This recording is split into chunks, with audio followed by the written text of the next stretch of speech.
Welcome, everyone. Welcome. I am here to open up the annual meeting today. My name is Sarah Smith. I'm just going to play some songs, okay? It's a beautiful day here. I hope you're experiencing some beauty today. Just have a heart. Don't walk in their shoes. You can act as you choose, but it's easier to have a heart. I felt alone. I can't tell you the last time I felt alone. You reaching out gave me hope and made me feel loved. It counts as 10 when you lend them your hand. On the scale of karma, you could never harm another again. Just have a heart. Don't walk in their shoes. Can act as you choose, but it's easier to have a heart. All right.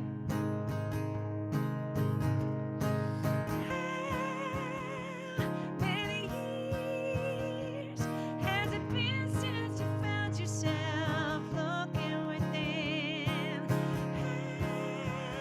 How many years has it been since you found yourself looking within? Let's begin. 'Cause I am you, and we are them. Yeah. It's a different story that we live, but it's all the same story in the end. All right. Just have a heart. Don't walk in their shoes. Can act as you choose, but it's easier to have a heart. It's easier to have a heart. Just have a heart. Woo! Welcome, welcome, welcome to all you early birds. I am playing for you right now. I hope that you are enjoying some music. I'm enjoying playing some music for you. I'm going to play a song here that ADSTV, Addiction Service Thames Valley, they helped me to release this song in support of mental health and addictions and recovery. And this song is called AIM. And it's about focusing, you know? It's about putting your focus into the positivity and into helping out other people, into reaching out, into accepting help as well. This song is about community. It's a song about trusting and letting go. I hope you enjoy it. This song is called AIM.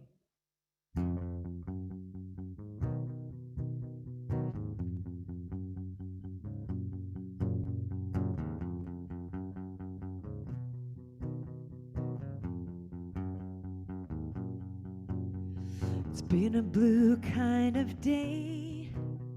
I'll chalk it up to being bored. I gotta get out of my way, make room for the sun. I'm walking through the forest, I'm slipping through the mud. I need to change my course, the time to navigate north. Feet planted, staring straight, preparing to take aim. Draw back the arrowhead into the darkness. Release and let it go. Oh.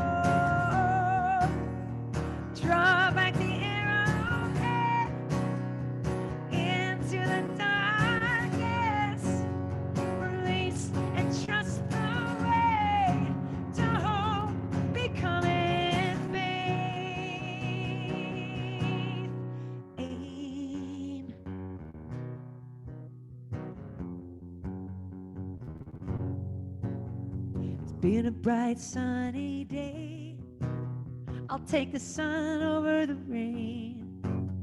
I'll push the clouds out of my way and make room for what's to come. I'm soaking in this brand new light. I'm gaining focus every day. I'll keep my eyes on the prize, 'cause they will light the way. Feet planted, staring straight, preparing to take aim. Draw back the arrowhead into the darkness. Release and let it go. Oh, draw back the arrowhead into the darkness. Release and trust the way to hope, becoming faith.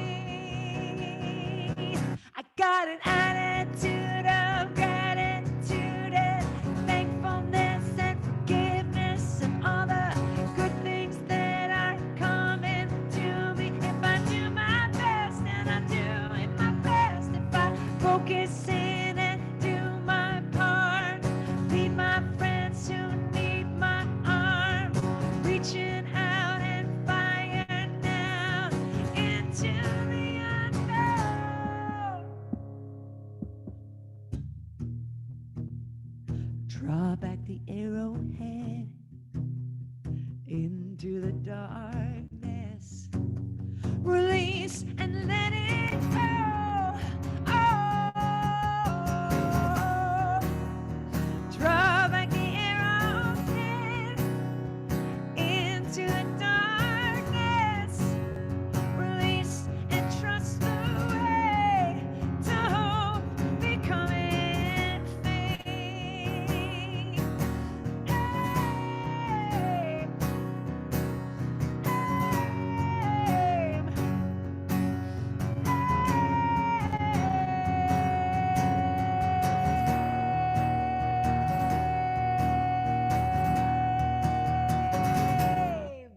Woo!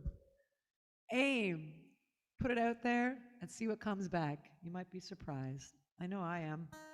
I don't know what happened or how I got here, but I'm in a beautiful part of Canada right now. I'm in BC, and I live on an island.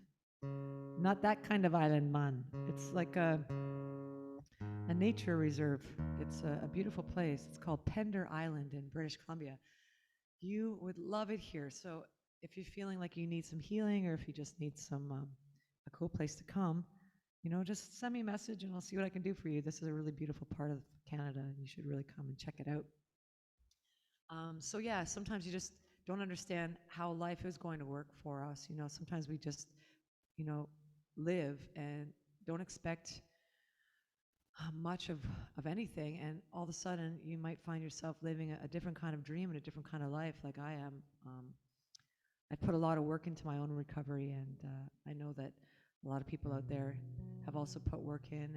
And if you're new to recovery, I just want to tell you that there's a lot of beautiful, magical, wonderful things that can happen in recovery and in sobriety. And here I am as living proof of those beautiful, magic things that can happen.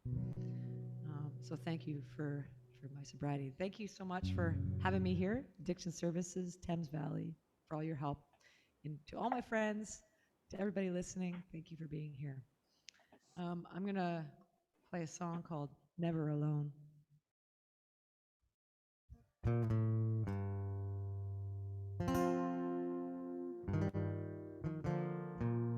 We are born with a purpose, can't make it on our own. We are born to inspire, sharing all we know. If we're given, then we're living. That's how the story goes. We are born never alone.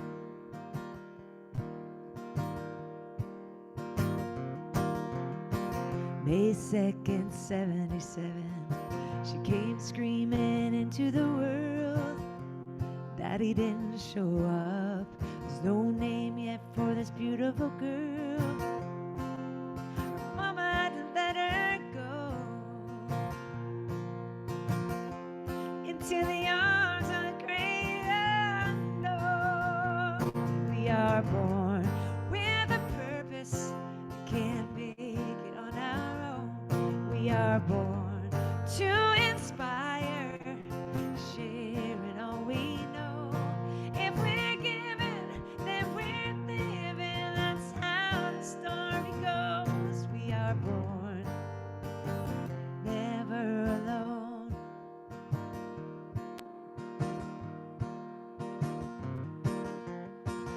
November 98, he's still fighting the war. He kinda lost it all, not there, but here at home. Doesn't want to up his arms to the little boy he doesn't know. We are born with a purpose. We can't make it on our own. We are born to inspire, sharing all we know.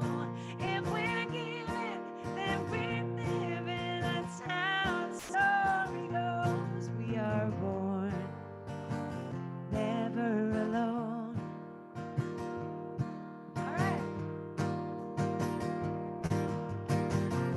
Somebody needs you.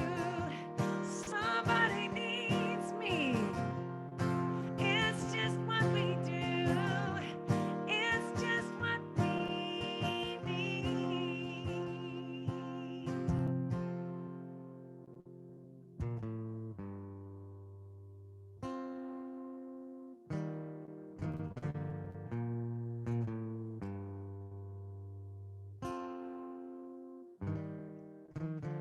Oh, yeah.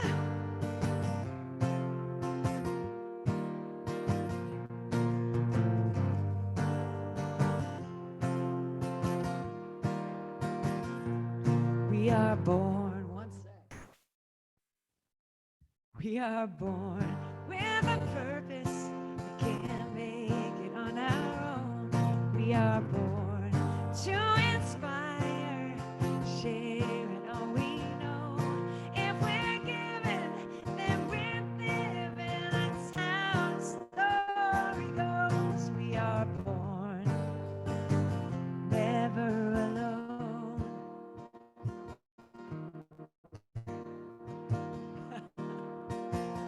Never alone. All right. I guess I should mute my phone calls, right?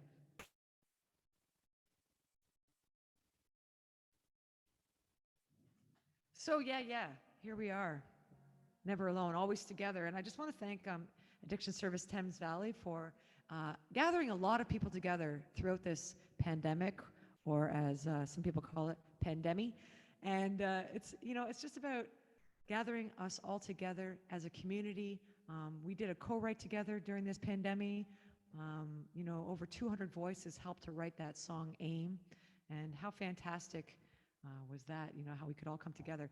So, sometimes it takes a year of celebration or a year of birth, like a birthday or an anniversary. And here we are again at the annual meeting. And this is a time to reflect and to look back on the last year and to see what we've done and see what we've succeeded at and what we could do better.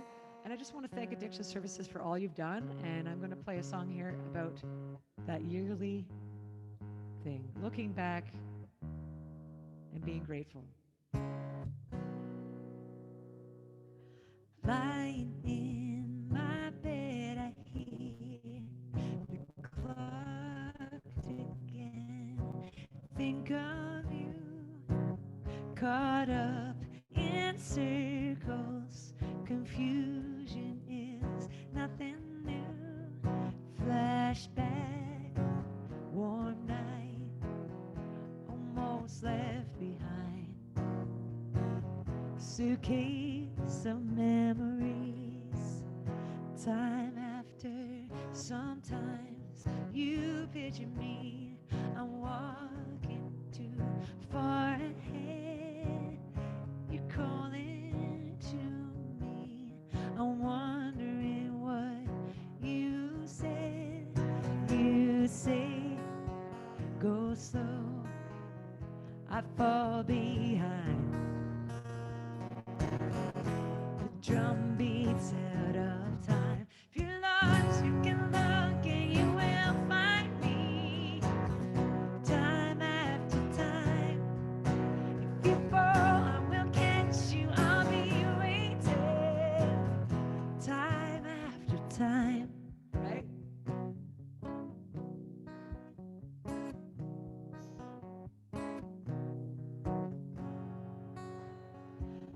After my picture fades and darkness has turned to gray, you're calling to me. I'm wondering if I'm okay.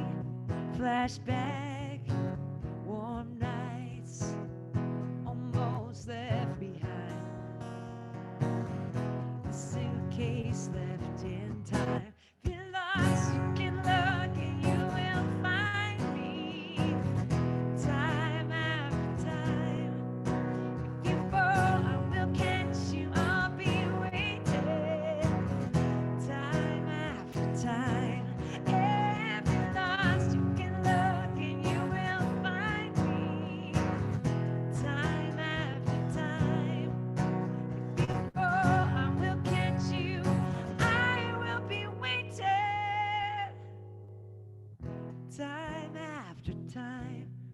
This goes out to our support systems, our friends that hold our hands through it all, the crisis workers out there, addiction services.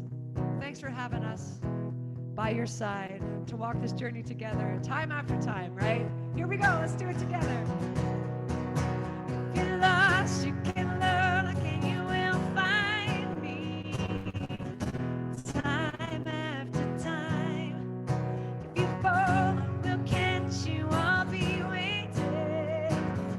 Time after time. If you're lost, you can look and you will find me. Time after time. If you fall, I will catch you. I will be waiting. Time after time. Time after time.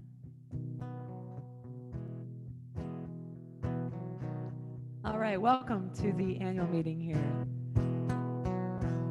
Thanks for having me open up, and I'll be back to close off the meeting as well.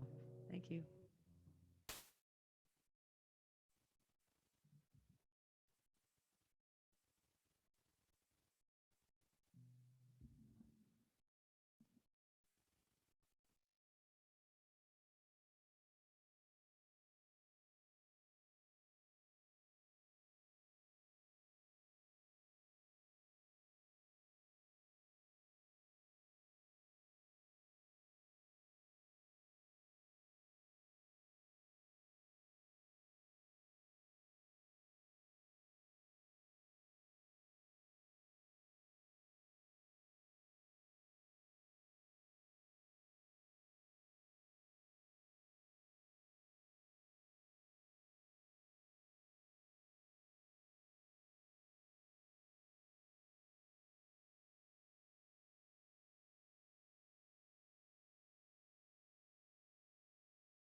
And am I starting with?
Hello, everyone, and welcome to the 36th annual meeting for ADSTV and the 11th annual general meeting for the ADSTV Foundation.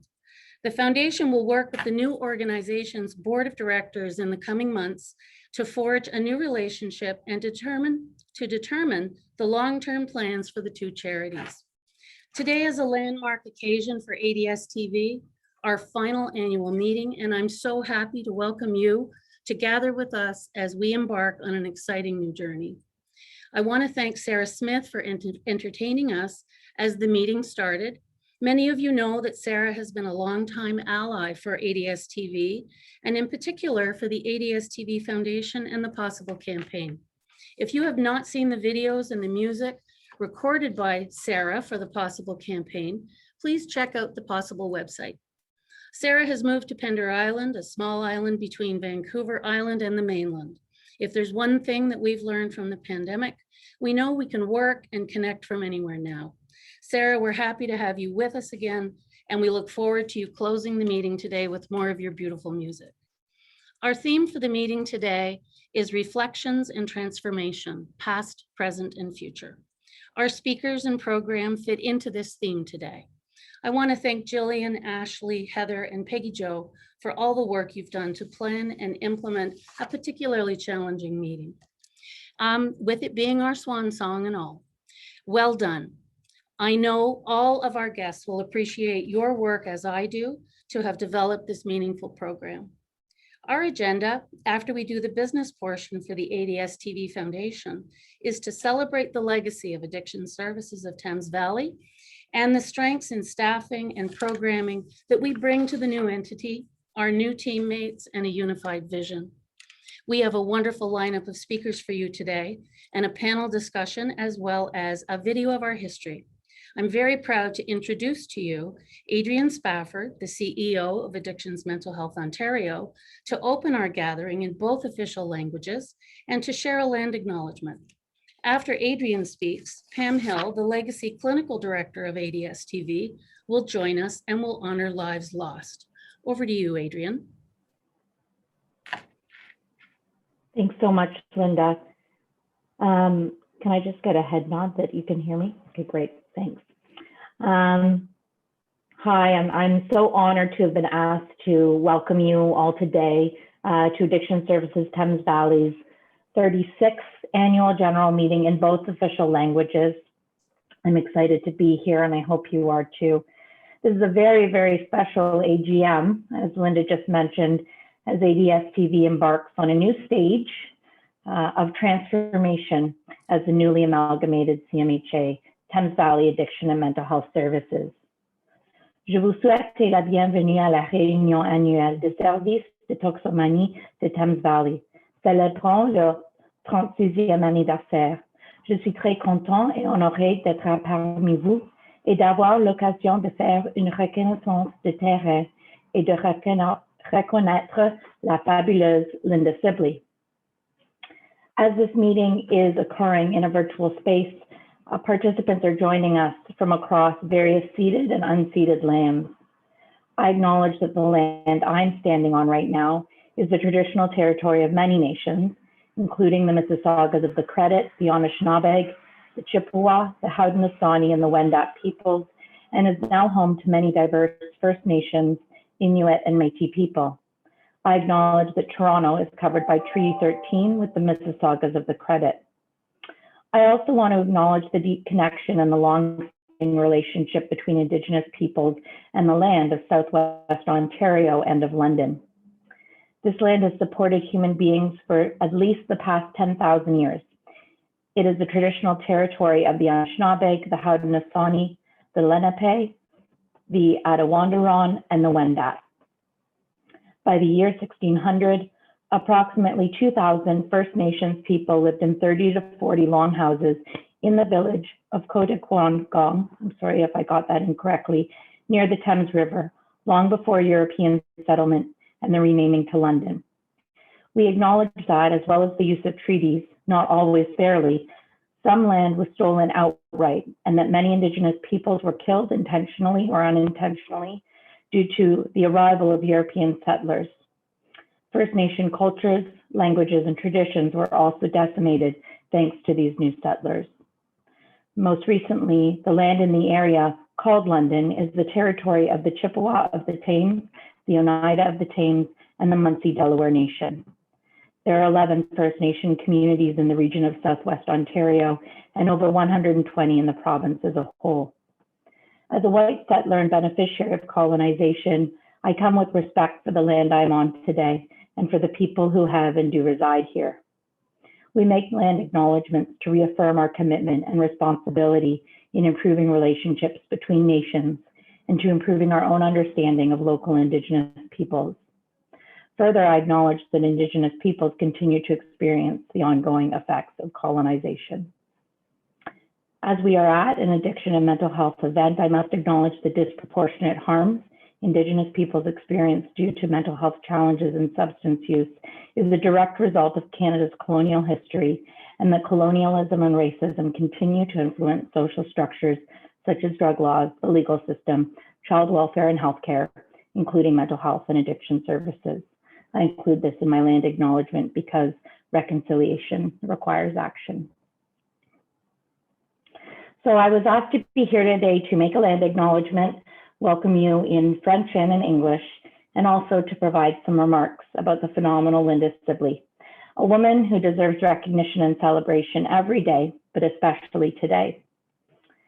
I want to start with a huge congratulations to Linda, Addiction Services Thames Valley, and CMHA Middlesex on their integration. I know that this decision was made under Linda and Beth's collective leadership, and that because of that, it will be in the best interest of clients and the communities that both organizations serve. As the CEO of the umbrella organization that represents over 200 providers of frontline services and supports for people living with addiction and mental health in Ontario, I am truly excited to see what this integration will mean for the people of London Middlesex and potentially as a model for strong community-based addiction and mental health service integration across the Ontario Health Team landscape.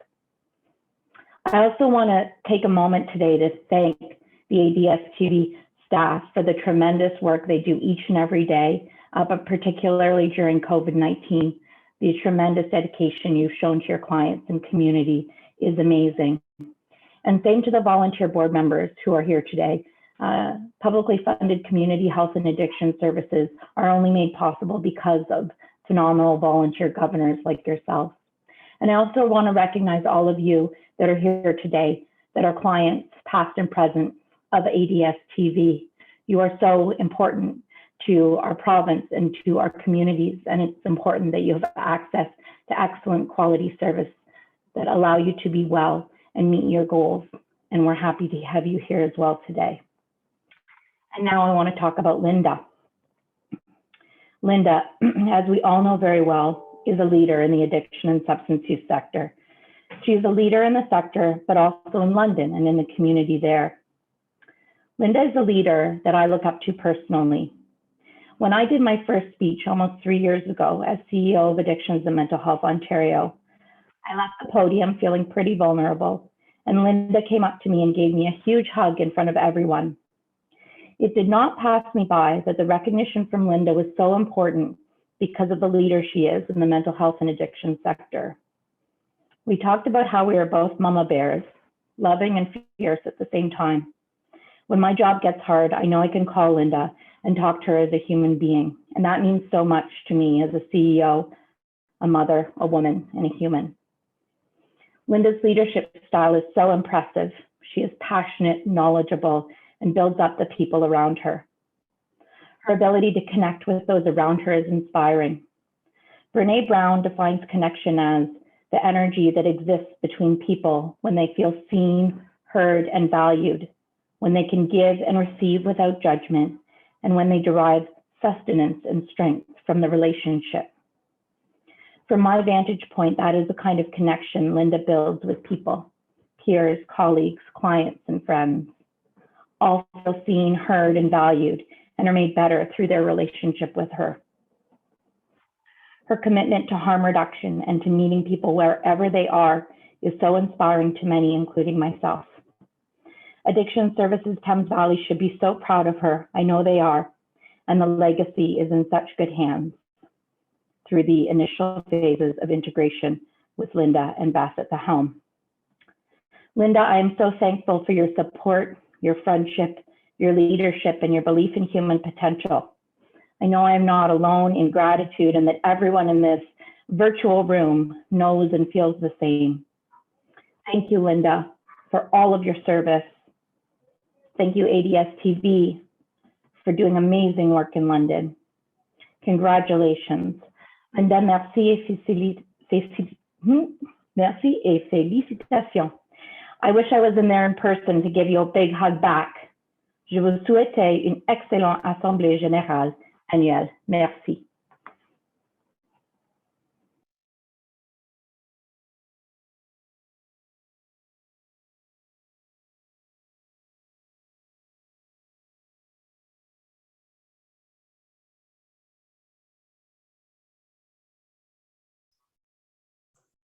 Thank you for that, Adrian, and welcome to our meeting. My name is Pam Hill, and I'm honored to lead a pause to remember today. In years past, we gathered in person. When we gathered in person, there was always some kind of symbolic action to embody our remembrances of lives lost. A stone to move, a flower to place, a candle to light, a special place to write a name. We did these things in a carefully prepared spot to give honor to both the individuals and our memories of them. So many months into this pandemic, we recall our losses again, together, but still from a distance. And we hold these losses in the wider context of our community and our nation, aware that stigma and disconnection from each other as humans contributes to untimely deaths. We know that life is finite, and though we mourn, we can celebrate those who pass after a full and well-lived life. But where we face senseless loss, our best hope is to make meaning, to resolve to make and embrace the changes that might prevent other senseless deaths, or simply to live more fully and kindly right now. So who shall we honor in this moment? Perhaps someone whose life was ended by overdose, or from the risks of homelessness, from despair or hopelessness, from long-term effects of addiction, from violence. Perhaps the lives of so many Indigenous children who never came home from their residential schools. Lives lost to hatred, Islamophobia, and other inhumanities. And we can also remember and celebrate lives of those who have been friends and allies, improving life for people facing addiction. We pause to remember the known and the unknown, and to remember those who grieve their loss. So as this virtual candle burns, I invite you to place names of those you wish to remember in the chat box for everyone to see.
First, we mourn, and then we act. Thank you for this act of remembrance.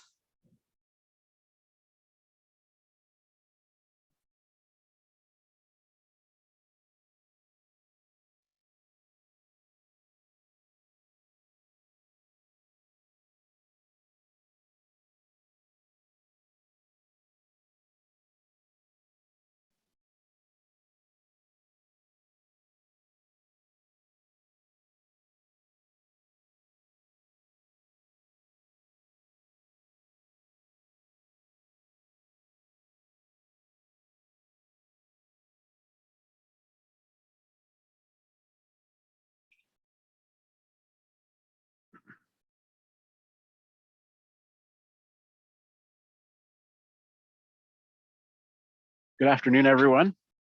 Hopefully you can hear me. My name is Mike Steele. I'm the chair of the ADSTV Foundation Board, and I'd like to welcome you to this short business meeting, which we'll be holding to conduct the annual meeting for the foundation.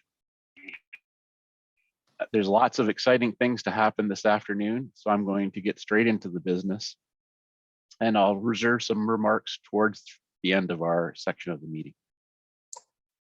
So to begin, I need to call for a motion to approve the minutes of the AGM held on October the 8th, 2020.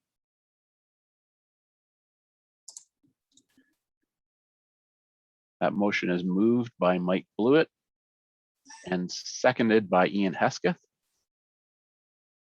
All in favor? Aye. And thank you, Pat. The motion is passed. For those of you who are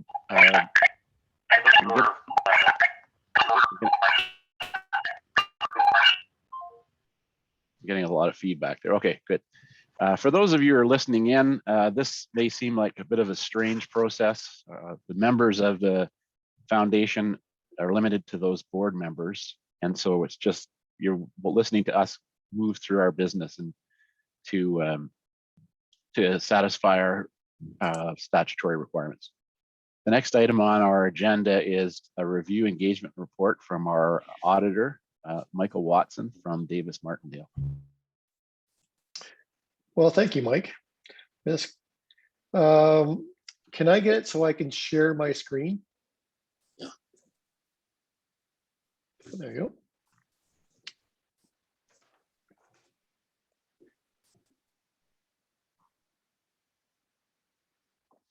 There you go. Technology works. Well, good afternoon, everyone. As Mike said, I am the accountant for the Addiction Services of Thames Valley Foundation.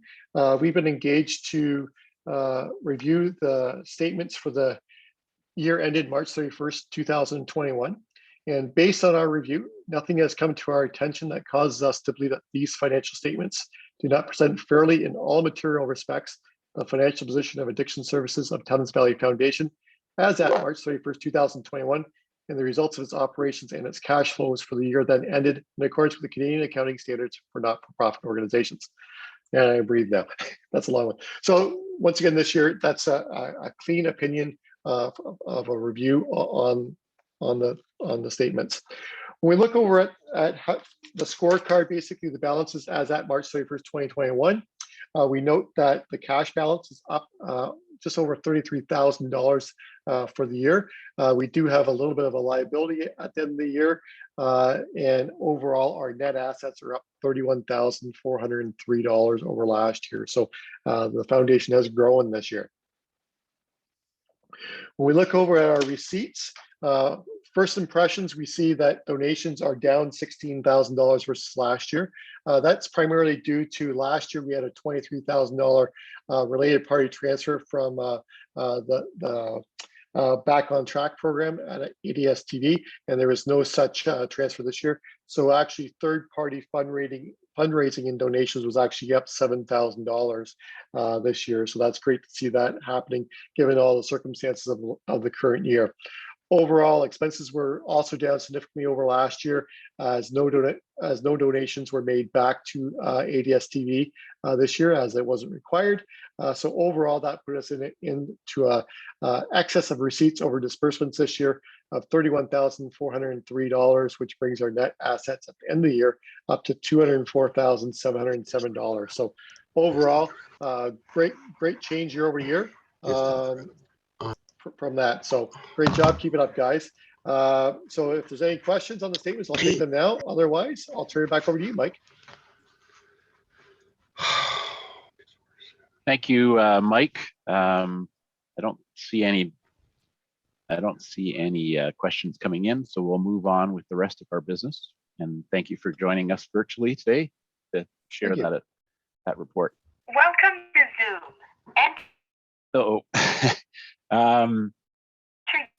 So the next item,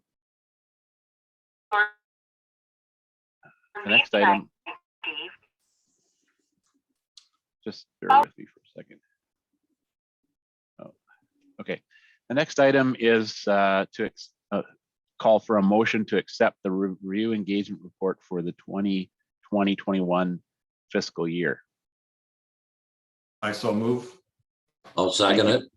Thank you, Tom and Mike. I'll second it. Thank you, Mike. All in favor? Aye. Thank you. Aye, That aye. motion, aye. That motion is passed. The next order of business is a motion to reappoint our accountants for the 2021-22 fiscal year. I so move. Thank you, Tom. And that motion is seconded by Ian Heska. All in favor? The hands are up, so thank you. That motion is passed. Next item of business is the ratification of the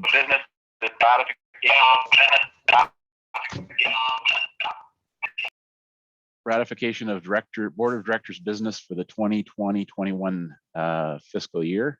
And that motion is moved by Ian Heska and seconded by Mike Blood. Thank you. All in favor? Aye. Thank you.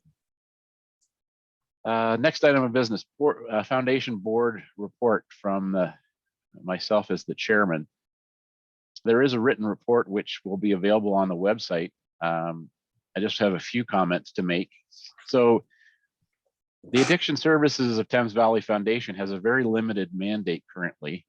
We were created with the sole object of providing support to the Addiction Services of Thames Valley Agency.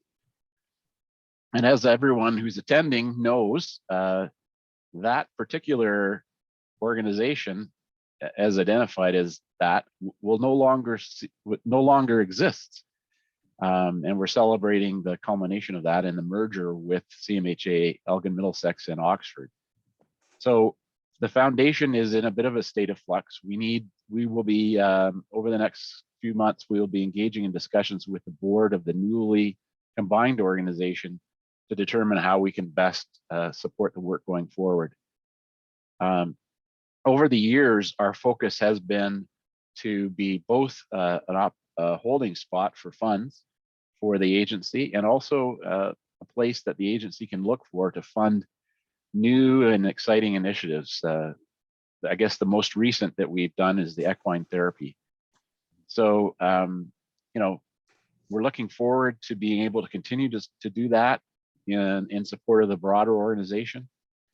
And we will be doing some, as I say, some discussions with the new foundation, with the new agency board, and then we'll be reorganizing and reinvigorating the foundation going forward. So given those changes that were happening, we have not had any, plus the fact that we're in the middle of a pandemic, or I'd never heard the phrase pandemic before, but today, so thank you, Sarah. So given those two conditions, we haven't had any major fundraising events. However, as noted, we have continued to receive donations from individuals and organizations and manage the funds under our care. Before I introduce the current board, I want to take a minute and thank Danielle Urquhart, who I know is in the audience today. Danielle was one of our founding board members along with myself, Mike Blewett, and Tom Burnett. And it was actually I looked at my notes today, it was back in 2008 that we first met with the goal of creating a foundation. And as you heard, this is our 10th annual general meeting. So the foundation was finalized in 2010, but we spent about 18 months before then doing some work. And Danielle was there with us all along. Due to personal and professional responsibilities, Danielle resigned from the board earlier this spring. And I just want to say thank you to her for all of the efforts she's put towards the foundation over the years. Very much appreciated. I also want to thank Linda Sibley and Peggy Jo Grass for their ongoing support and guidance for the foundation board over the years. And with that, I'm going to move to the next item, which is to introduce and move for the appointment of the board of directors for the 2021-22 year as it stands today. So I will be continuing as the chairperson of the board. Michael Blewett, who you've heard and probably possibly can see, is the past chair. Tom Burnett continues as treasurer, and Ian Hesketh is our director at large. So with that, I'd like to call for a motion to accept the foundation board of directors for the 2021-22 year and the executive positions. I'll move. Thank you, Mike. I'll second. Seconded by Tom Burnett. All in favor? Thank you. And our final piece of business before we move on to the more exciting part is to call for a motion to adjourn it says the 11th annual. I'm not sure whether we're the 10th or 11th annual ADSTV Foundation AGM. So, and I see that's moved by Ian Hesketh and seconded by Mike Blewett. Second. And that's all in favor.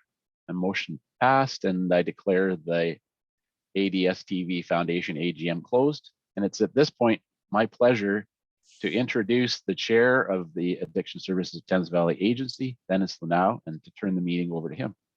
Over to you, Dennis.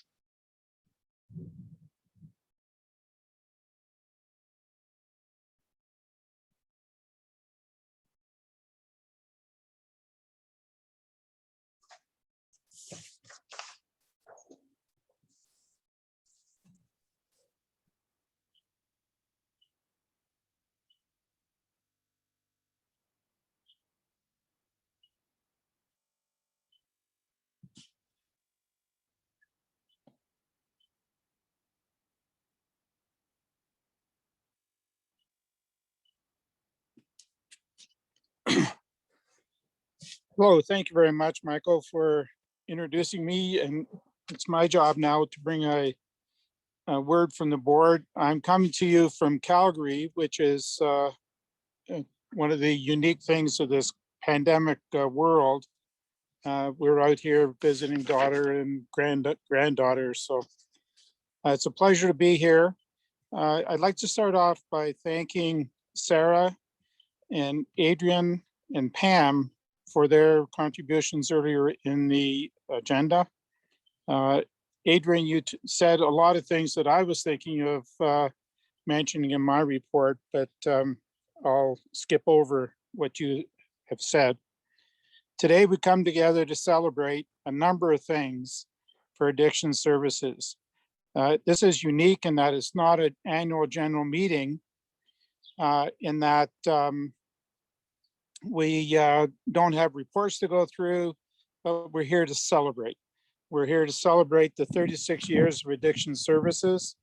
We're here to celebrate the accomplishments of all of our staff, and in particular, Linda and the leadership team, and also every staff member that's participated over the last 2 years in coming together with CMHA Elgin Middlesex and CMHA Oxford to come up with a dynamic new agency to serve the clients of Thames Valley in both addictions and mental health as we move forward. It's an exciting time for all of us. It's a time, in some ways, it's a little uncomfortable because we're not really sure where we're going to end up here. But I know the bottom line is that we're going to come together to serve the clients that we have in Thames Valley in a much more inclusive manner through the combination of mental health and addiction services. I'd like to congratulate Linda and her leadership team and all the staff members that have committed to this integration with the other two agencies. Your work is spectacular, especially in this COVID era. There's so many things that you could mention that makes this environment so bizarre, but hopefully we're seeing the light at the end of the tunnel, and that we're going to come out the other side a lot stronger as a country and as an agency as we go forward. For the integration piece, I'd like to in particular thank two members of our board who worked diligently with Linda on the Transition Council, Patty Chapman and Eric Riley. Your work over the last 2 years, outstanding. I can't say anything more. And also at this time, as we go forward with the amalgamation of boards, it's meant that some people have chosen to leave the leadership role as a board member to pursue other avenues. And at this point, I'd like to recognize Tricia Corbett, Jean Knight, and Michael Oakes and Stephen State for their work on behalf of Addiction Services over the last number of years. I won't go into how many years each person has done. All I can say is that as a board member, your leadership and understanding and insight was tremendous for us. We are fortunate that 6 members of our current board are moving forward to work on behalf of addictions and mental health with the new integrated board. Finally, I'd like to congratulate all the staff of Addiction Services who have accepted leadership positions with the new integrated agency. And I know that your leadership will mean that we're going to be able to do an even better job than we've done in the past. And finally, I'd like to recognize Linda once again. Linda, you're an amazing executive director. You're going to be an amazing co-CEO with Beth. I look forward to being, as a member of the new board, to working with you as we put together an integrated package going forward. So thank you very much. And I look forward to the celebration that Linda's going to lead us through at this particular point in time. Linda, over to you.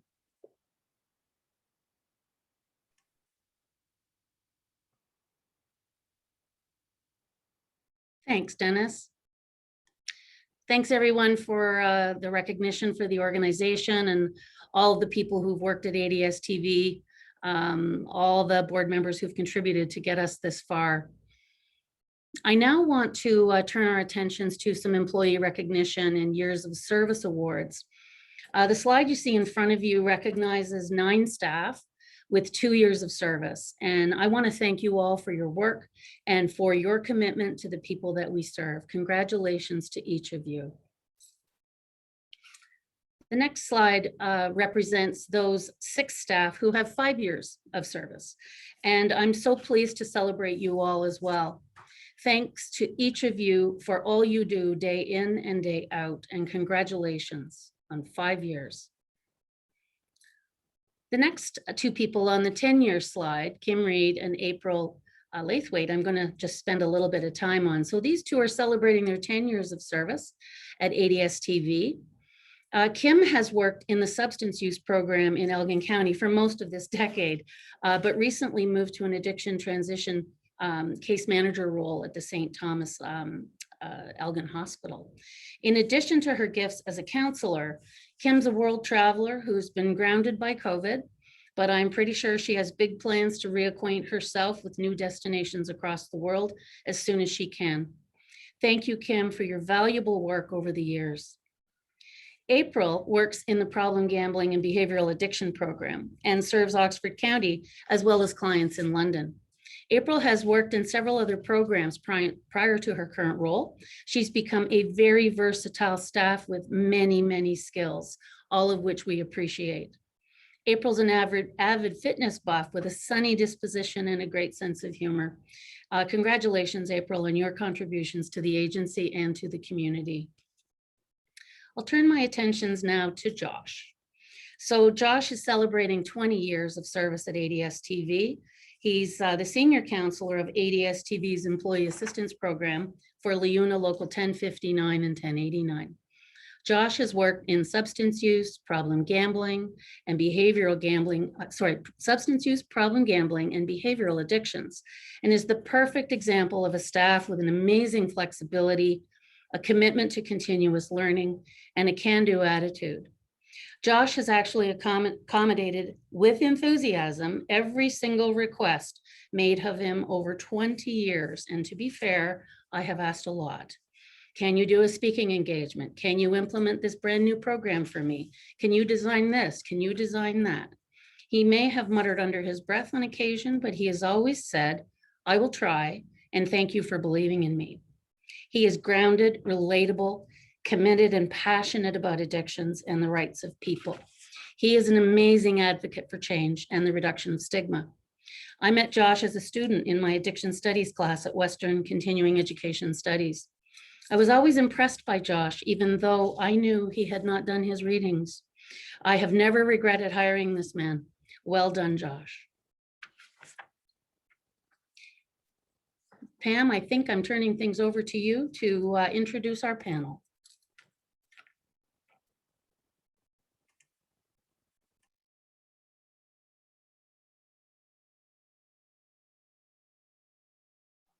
There's my unmute button. This is the part where we're going to try and relax and pretend that we're having a friendly conversation among colleagues when really we're kind of rather scripted and trying to be Zoom appropriate, but I'll launch us off here. So in ADSTV's 36-year history, we've been able to contribute to many advancements within the addiction sector. And while we would love to take the time to highlight all of them, trust us, you don't want us to do that.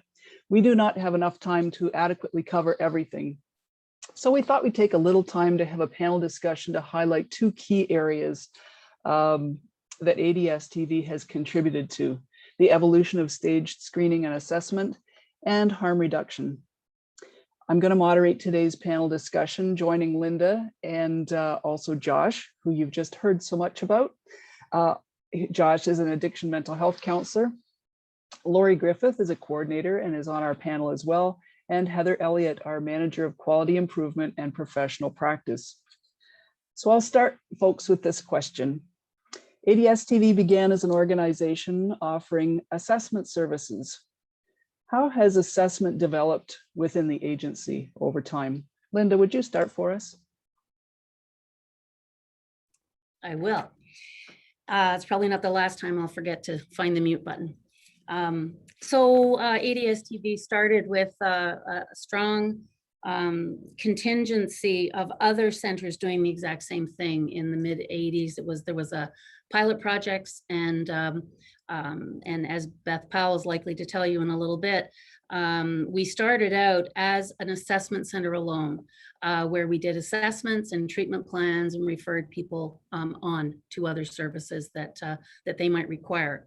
It was Ontario's first attempt at underlining the importance of objectivity when doing a clinical assessment around substance use. So in trying to bring in some standards, we actually started with standardized assessment.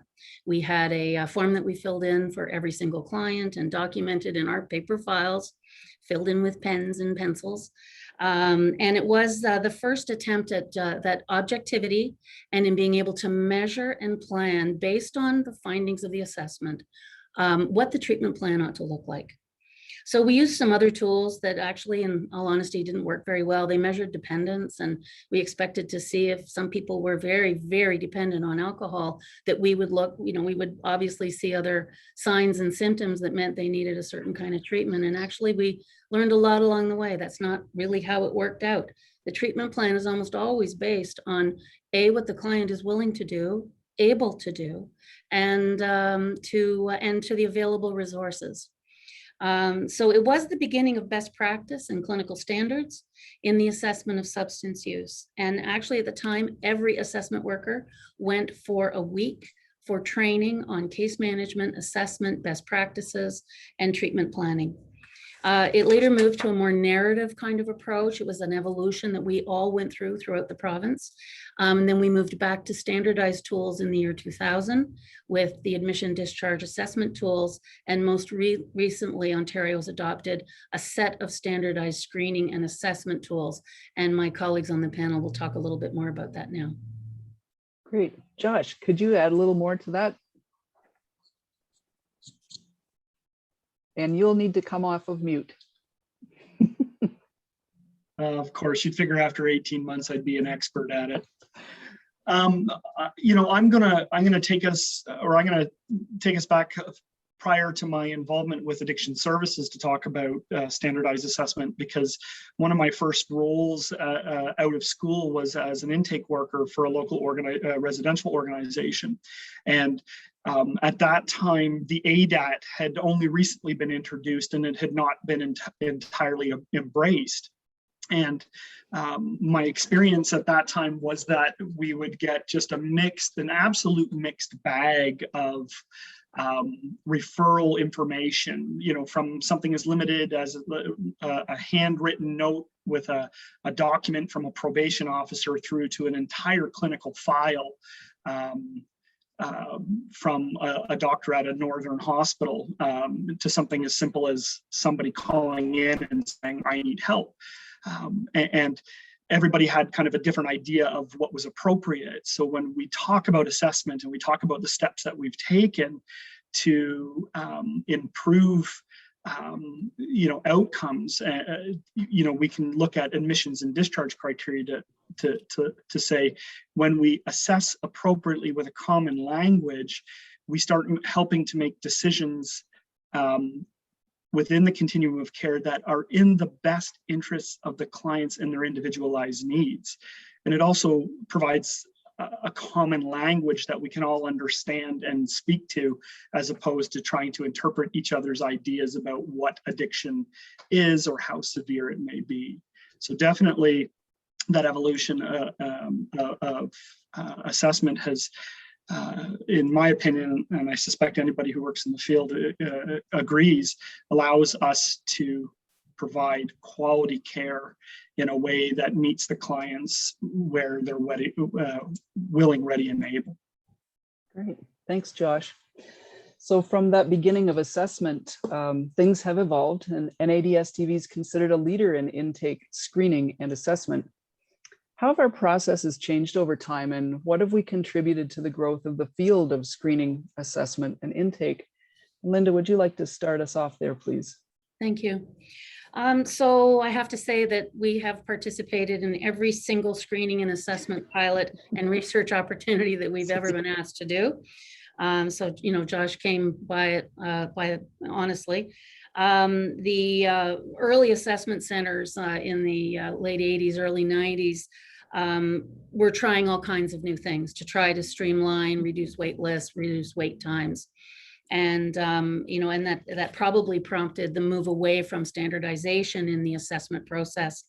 But it was around that time where we also started to understand that the stage of change and the motivation for change had to be factored in when you were actually conducting the assessment.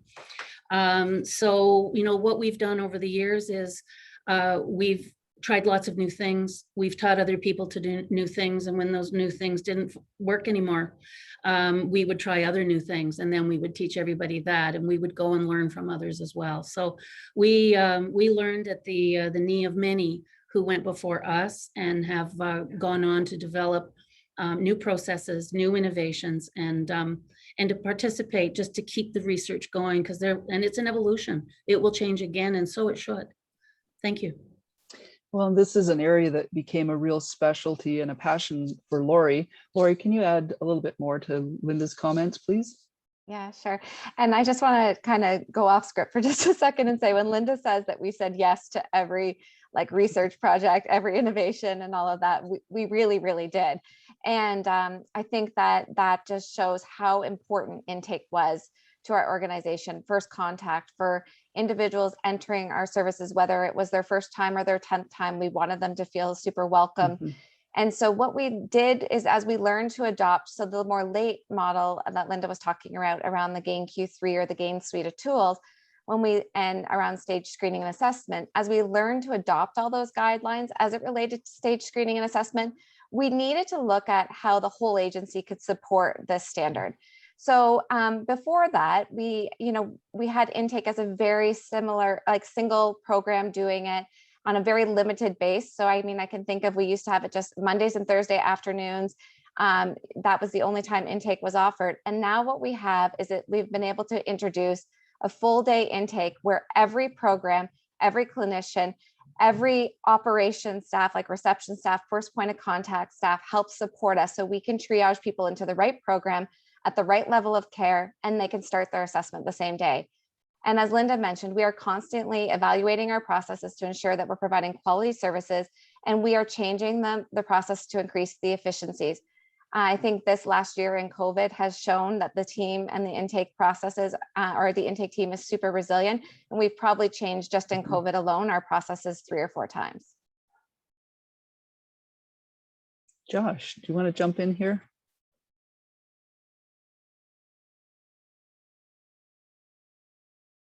And you're on mute again.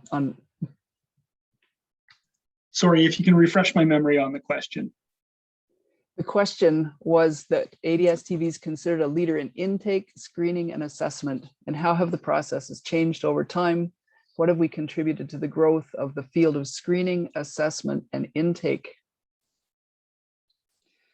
I mean, to piggyback off Lori, definitely we've never turned down an opportunity to improve outcomes and build capacity to meet the needs of the population.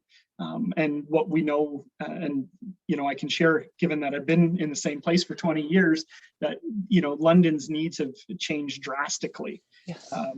Over the years, and so the ability to have people access intake in a way that meets their needs reduces stigma and increases outcomes. Great, thank you. Heather, can you tell us a little bit about the efficiencies that have evolved over time? Yeah, for sure. Certainly there's been lots of efficiencies that have evolved. And when we think about that, we always think first and foremost about the fact that the changes we've made have resulted in folks getting connected with us faster, not having to wait, 3 and 4 months just to complete intake, to then wait another, few months to come in and have that first appointment. So having that increased timely access, having the ability for folks to walk in or connect with us virtually in our ever-evolving intake model during pandemic has been really great. And then we look at the efficiencies in terms of how we've been able to train staff and support increased capacity to provide service. When we said yes to the lovely pilot for the GAIN Q3 MI Ontario version, we had to start by getting people trained, and that process was evolving as the tool came out. And so what we were realizing is it was taking, a lot of time to get staff trained and certified and up and going. And, the fewer staff that you had of trained and certified and able to use the tool, the fewer staff were able to help with intake and to support folks in getting that assessment done. So what we were able to do was develop a training process internally based on the province training module that saw us take that certification time from 3 to 4 months down to just over a month, or in some cases within a month of starting from, doing that online training to achieving certification. So always great to see that we're able to have those efficiencies, because we know that deliberate practice is so important. So the more we can get people practicing the skills they're learning in that quick, timely way, the greater likelihood of developing that muscle memory and remembering it and feeling comfortable and confident in the use of those standardized tools. Great. Thanks for that, Heather. And thanks for all of the concerted efforts that each one of you have put into making this achievement in assessment, intake, and screening all so available to others across our area as well. We've really provided leadership there. We're going to shift gears here a little bit now and move to our next topic, which is also very dear to my heart, because I came to addiction services from the HIV field, where harm reduction was a topic that was very, very important. It was, in fact, probably one of the most transferable skills for me as I made the switch in my career. So I'm going to ask the question now for each of the panelists. ADSTV was an early adopter of a harm reduction approach, and how has this changed over time? Linda, can you start us off, please? Sure. Well, I can tell you that it's changed in monumental ways. When harm reduction first surfaced, it was absolutely unheard of. It was thought to be outrageous. The researchers at the Addiction Research Foundation, who began the local sort of research and teachings on how to promote more responsible use of alcohol. It was only for alcohol. They were really ostracized in the research community. And in fact, I think they went to the States.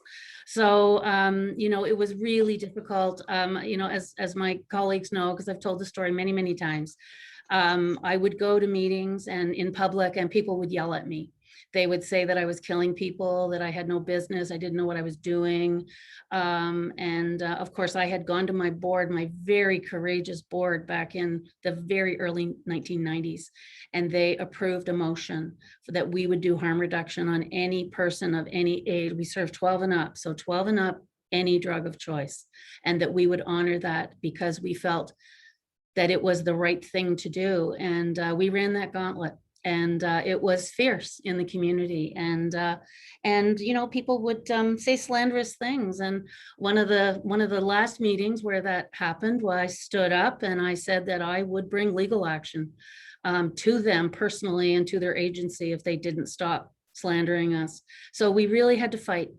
And of course, it always takes that kind of courage, I think, when you want things to change. When I think about, Adrian's opening words today, you have to take action, and you really do have to put your money where your mouth is. So I'll let my colleagues take it from here. Yeah, Josh, can you tell us a little bit about the changes you've seen in harm reduction over time? Yeah. It's interesting that Linda brings up that history, because one of the things that a lot of people don't know is I started volunteering in the field when I was roughly 16 years old, and somebody who I considered a mentor at the time brought me to ADREO meetings, which were very, that's quite some time ago. And I was introduced to Linda at that time, and decided that I did want to, to work in the addictions field, and started my career in an abstinence-based organization. And the difficulty there is I was witness to individuals who would experience ambivalence, which is an extremely normal experience for humans. They'd have ambivalence about their decisions to make change while they're in abstinence-based programming. And when they verbalize that, it was basically, well, you either need to do what we tell you or you need to get out. And so, when I hear Linda talk about being accused of, putting people at risk of killing people, I can reflect back on a number of occasions where individuals in their ambivalence and with that message of make up your mind left the organization. And unfortunately, some of them didn't make it back to the recovery. So Linda and I's crossed paths a couple of times, and it was at Western that, as Linda identified earlier, and I did do quite a few of my readings, just to clarify. Didn't always agree with what I read, though.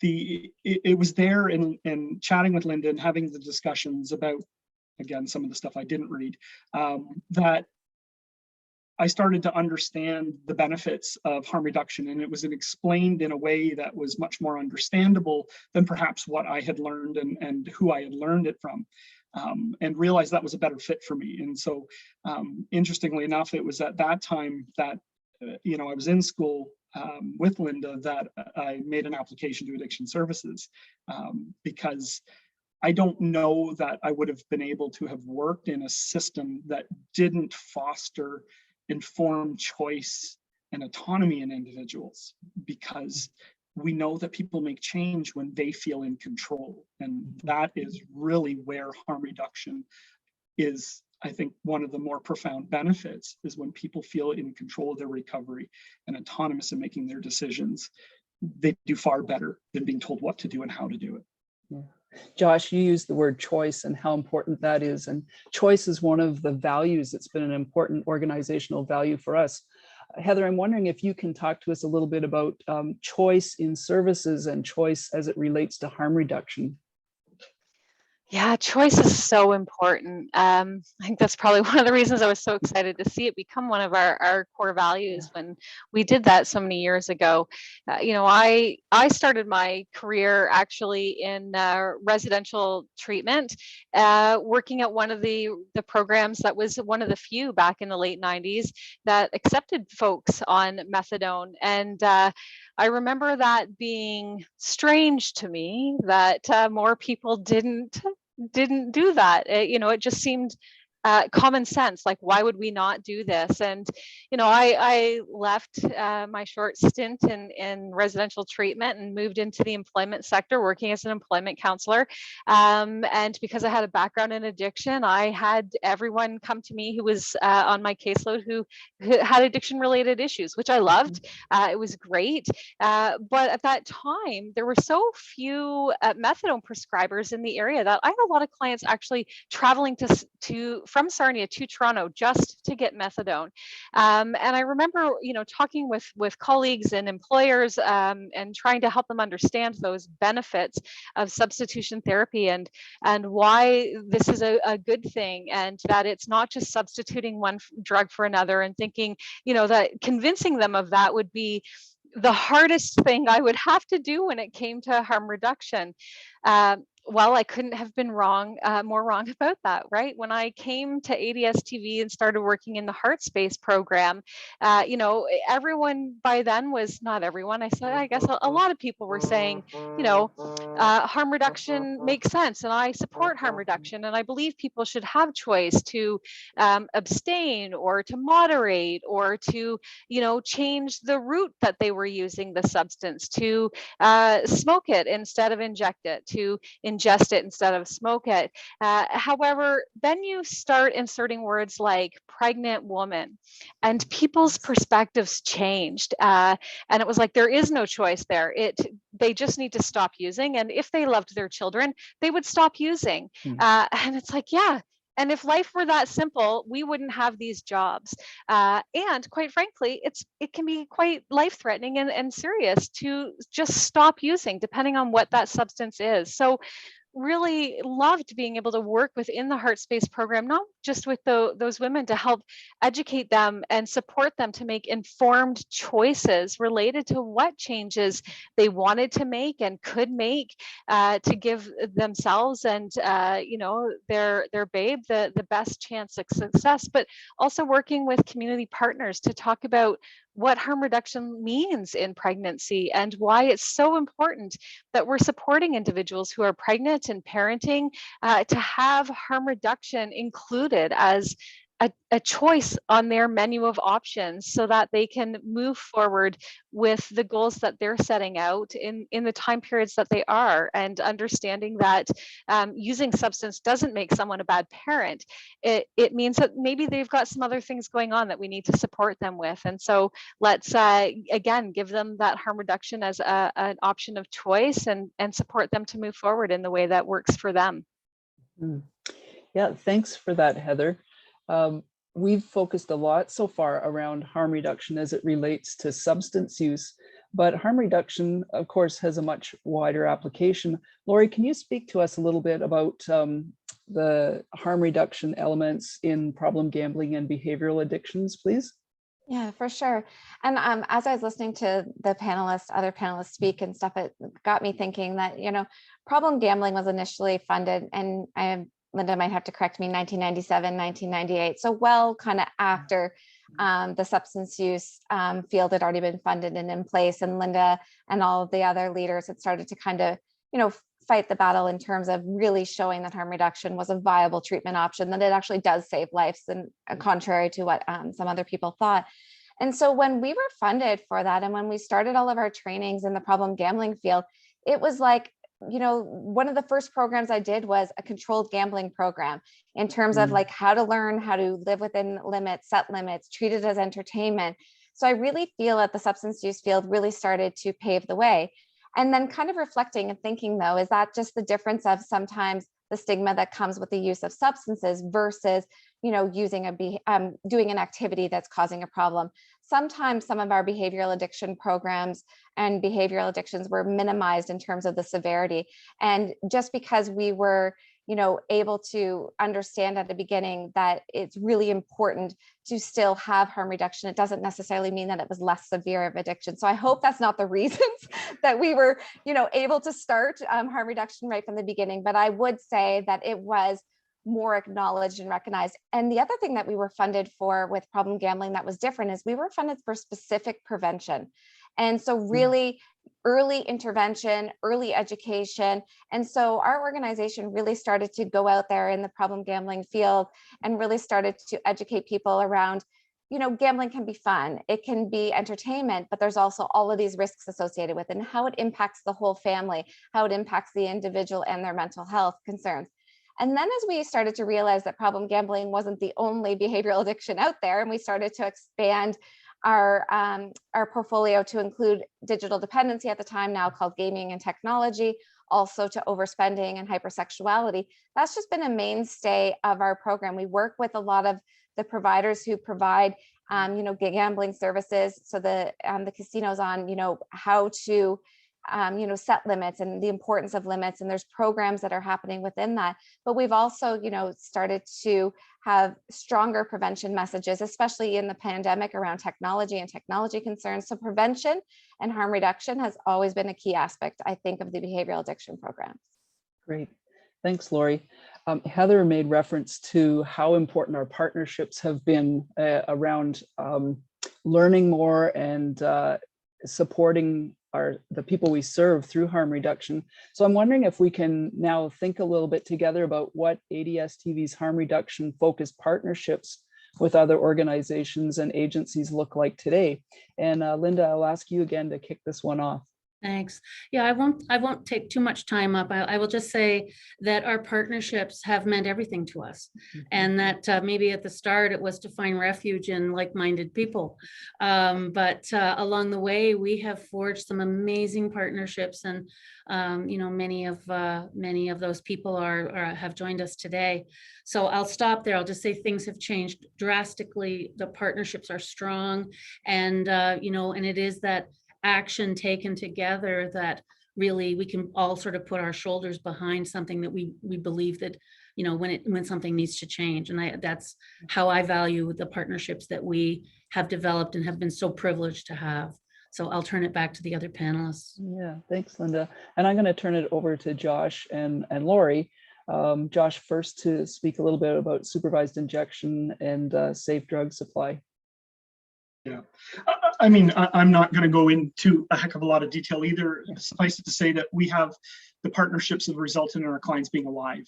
and able to attend for counseling, because counseling doesn't occur when individuals unfortunately lose their battle to addictions. So, we have these caring and compassionate organizations that are able to meet clients where they're at, provide the supports that allow them to then move forward and get the supports that they need. And because we share that like-mindedness, it reduces the barriers for individuals to access these services. Great, thanks, Lori, and I'll turn it over to you now. Yeah, and I think that Linda and Josh were highlighting some of the, informal partnerships and formalized partnerships that we have. But one of the things that I think has been moved us forward a lot in terms of decreasing the stigma and increasing the awareness of some of our community partners is that we now sit at more community tables. We're more present. I mean, we always had the louder voices, and we always would be the cheerleader for our individuals. But now we have some formalized partnerships that I think have been really successful to help increase the awareness, decrease stigma, and to support clients gaining access to other services as well. So through the option of coordinated care plans, we've really started to work with other community providers to do that wraparound approach, the collaborative care, really letting the client be at the center of the decision-making process, being in the driving seat of what their treatment looks like, what their options are. And so we were huge cheerleaders of that at our organization, where we really supported that in changing the way that we did treatment planning with our individuals to really start to have that, wraparound kind of approach. And the other thing that I think has been really integral is our participation in every situation table across Thames Valley. So we have representation at all 4 tables in the county. We go weekly, and we're there to support individuals that might be presenting at acutely elevated risk and need more supports. And what we are able to do is bring the options and to build those partnerships so that we can see greater success for the clients. Thanks, Lori. So for everyone in the audience who's listening to us, who's still with us, thank you for that. I think you may have gathered how much we enjoy reflecting on our work. I want to thank each one of you panelists. You are my longtime colleagues, and you know me as the Queen of Tangents, and I know how much we can all enjoy this conversation. So I appreciate all of the restraint that we've shown to take us through this quick historical glimpse into just a couple of the important elements of the work that we're going to carry forward proudly with the excellence that we've always striven to achieve. And we're going to bring that all as we launch our new chapter with our new and extended group of service providers that we're looking so forward to joining together with. So I believe that I have the privilege, and I hope I'm not stepping on someone's toes, but to just say that panelists, you've set a great background for more voices to share their reflections and some ideas about our accomplishments and what we're carrying forward into the new organization. We're moving, I believe, to our history video.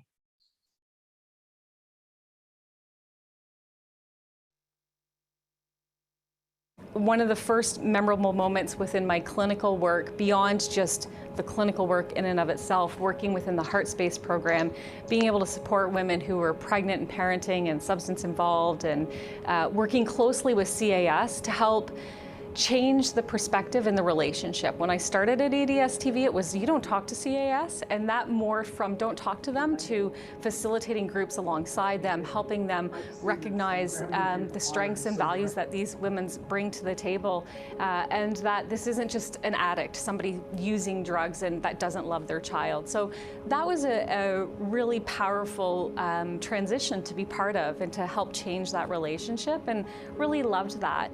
And when we first started that program, Housing First wasn't even a thing at that point, which is now the big thing amongst all housing providers. And so it was really unique to be able to provide housing and support for individuals who had the desire and the motivation and the will to work towards their recovery, but due to being homeless, they weren't able to achieve their goals. And so being able to offer someone housing, allow them the stability to really be able to focus on themselves and their recovery has been, inspiring. And throughout our throughout the years with ASH, we've been able to make lots of different changes to the program where, at least in London, we have now been able to transition to a permanent housing model. So individuals now coming into our program actually get permanent rent supplemented housing within the city with supports, which is not something that many agencies or clients can necessarily access. There's lots of different reasons to be proud of kind of working for addiction services, both in my personal role and from a community perspective. I think, you know, things like being involved in the larger community, both from an education standpoint and a clinical standpoint. I know one of the things that popped into my head was the intake, how we've changed our intake program and adapted and evolved over time. And what's resulted in that is other organizations coming in to observe our programming and our intake protocols to, you know, to model after. So, you know, just being proud of being part of an organization that's progressive and adapts as the need arises. I think it's helped me to advocate better for the addictions field in general, as well as our clients. So my time with the agency, I've really seen people who do that really well, who make sure that addictions stays at the forefront of people's minds in society in general, provides education, reduces stigma. You know, I will really fight and do everything I can to make sure that we still have events that acknowledge people's success in recovery. I have been so proud when we have gone in a brand new direction to serve a population that we'd never served before. You know, generally when people say, what do? We do, you know, screening, assessment, treatment planning for substance use and problem gambling, and we can name those areas of concern. But you also have to think about all of the complex populations that there's a nuance or there's something new to be done, something new to be delivered. So the proud part for me is that this organization has grown the way it has, and that it is, I think, really fearlessly gone into new areas of treatment, new methods of treatment. This organization really has been a family. We've seen a lot of people come and go over the years, but they really care about their employees. They really care about the staff and the clients. And I think what I'll carry forward is just those memories of it. I really grew up here. So it helped me change and be the person that I am today and evolve. And so I think I'll carry that into the new organization in terms of the hope that we can still have that family-like feeling, even in an organization that might be huge in comparison to what we worked, but still having that feeling and sense. When COVID-19 hit and we all got sent home to work, we didn't just pivot. I mean, we rotated. We did a complete 360 turnaround.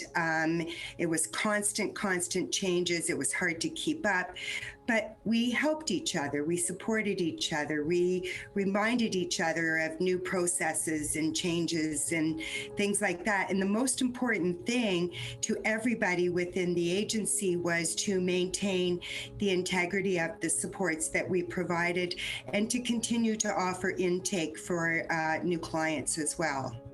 It's been close to 9.5 years. So, you know, and I've been sober for 9.5 years. You know, it's not coincidental that, you know, my sobriety is intricately linked with actually right from when I came here. Everything changed right when I came here. So, you know, and that's the true story, right? I think the establishing of the London Drug Treatment Court was probably the most important work that is yet unfinished. Because just as I had seen the child welfare system begin to really shift by the collaborative work that we did, collaborating with the justice system, that was an even tougher, more, I don't know, long-lasting, ancient system that really needs to transform. And the Drug Treatment Court really began to do that. It started to see that people have behaviors, including criminal behaviors, for a reason. And it also helped us start thinking about why are we criminalizing people who have healthcare issues? I think we do good work. And I think my advice is to keep doing good work. Like, stories matter, clients matter, their families matter, people matter. And I think that's really, no matter what our agency is called, you know, who we're working with, who our partners are, we know we do good work and we will continue to do that work. When I first started with the agency, we had two programs: substance abuse, problem gambling. And the very first one that we added was the Back on Track program, the program for impaired drivers. And it was an interesting one because it was one that actually we could bring revenue into the agency. So it was run a little differently than the other programs. But then shortly after that, we added our Heart Space program. We got into supportive housing. And as addiction grew, like on all the opioid problem, we added those specialized programs, the street level women at risk program. So it's what I think of when I think of growth. I think of all those new programs that we added, as well as the spacing. Like I said, that was foremost for me because I was always involved with when we had to redesign our offices, get more space, you know, so we kept growing and growing and growing. And I think we were so lucky because that was under Linda's leadership. Linda always was wonderful at realizing that the potential of the agency and didn't hold it back. And you know, she wanted us to grow, and, you know, not for any reason, but other than it was needed. So I think one of the very coolest things about ADSTV is that it was created by a group of volunteers who were passionate about bringing new programming. And those volunteers were trained how to do assessments and to create treatment plans in an objective way. And those volunteers worked for, I think, a little over a year, did a feasibility study basically, and then submitted a proposal that indicated that there was a bona fide need. And so the evolution was that it came from volunteerism and people who were passionate about substance use. From there, we've basically, over the years, and it started in 1985, feasibility study was prior to that, decade over decade, we have continued to add to our repertoire, to our menu of options for people, adding problem gambling, gaming, Heart Space, which was the work with pregnant and parenting women, adding in work with the homeless, adding in specialty teams to work with opiates and medical professionals to work with, you know, to bring addiction medicine and withdrawal management as part of the overall picture. So basically the evolution has been really huge growth since 2000 to 2021. And now with our integration, we've grown again into a very large organization with many, many programs to serve addictions and mental health. So the evolution, slow to start, one focus, substance use. Little by little, as the government recognized the funding that was required, little by little, we've grown decade after decade until we have quite a repertoire of services, most recently adding treatment for hypersexuality. And we started that just a little over a year ago, and the referrals are coming, and people who have need are coming in and making contact. So the evolution has been steady and I think really, really impactful to the community.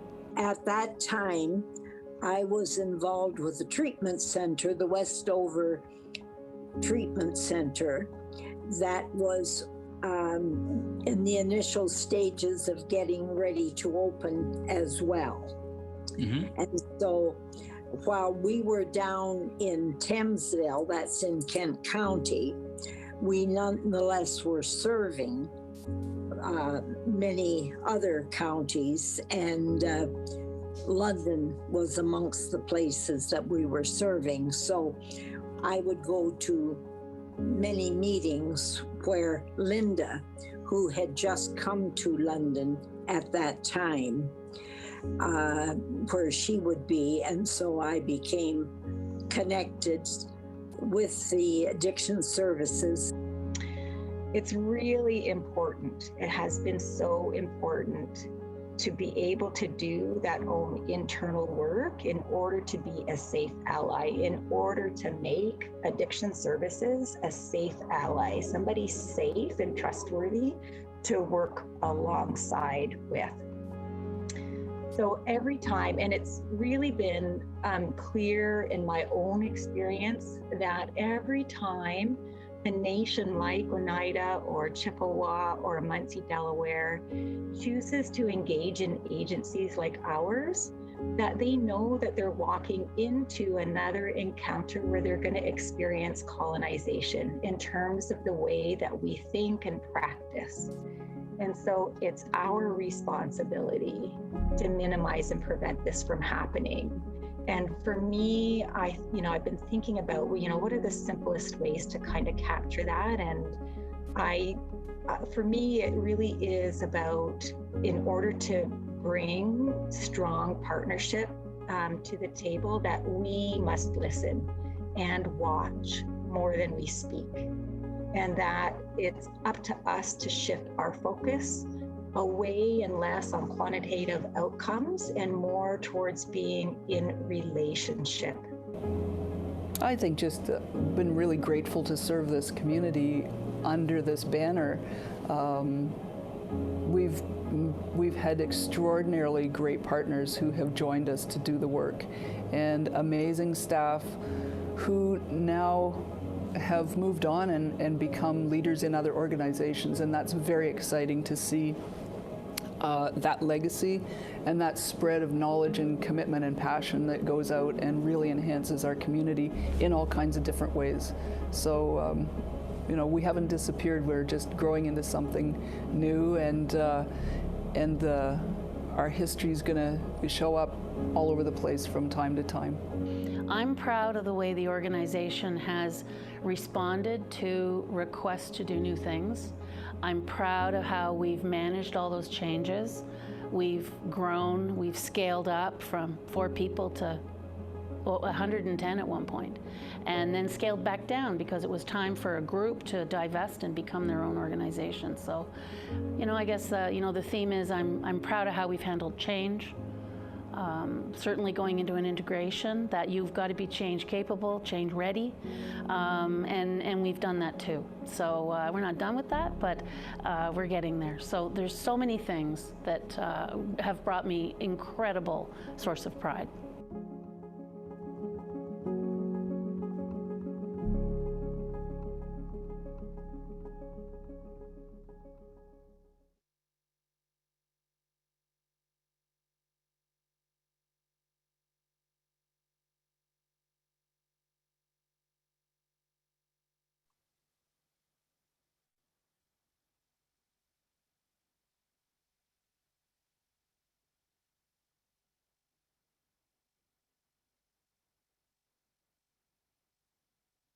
Hi, everyone. I'm going to change course a little bit, although I think you're going to hear some of the same things, and some of the highlights that you've already heard. So that's good for me. So I want to take you back. I want you to kind of picture an afternoon much like this afternoon, a summer day in June. It's 1984, and I am a new immigrant to Canada. I'm a newlywed, and I have a newly minted master's degree in counseling in my back pocket. I came here without work papers, of course, so I wanted to volunteer. And I started at the beginning of the alphabet, which was the Addiction Research Foundation. And to my surprise, as soon as I called them, they said, come on down, we have some opportunities. So there I am, it's 1984, and I am walking downtown London on a sunny summer day, looking for a stately mansion on 414 Dufferin.